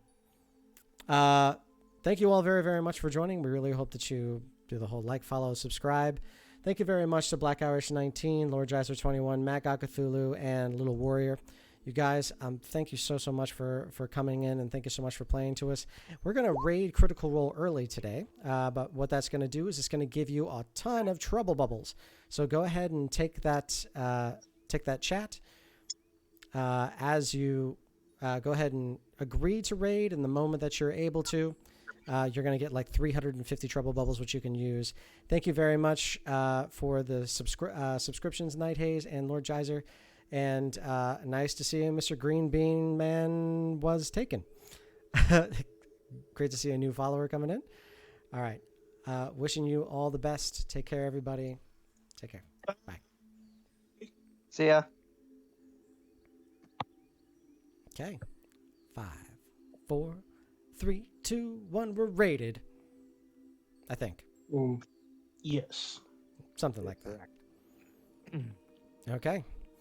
I'm really sorry for getting all of those text messages at this time, but they literally just called for an entire 3 teleprompter setup at work.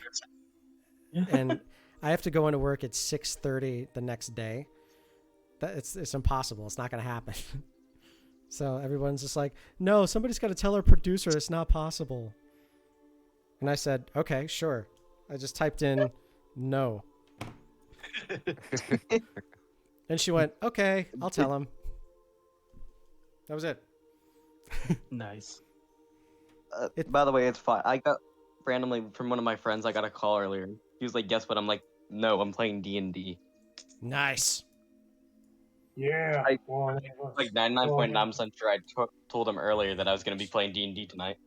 Nice. You always tell people, then they forget and they bother you in the middle of the game, and it's the most annoying thing. I mean, sometimes you just kind of have to bring him in.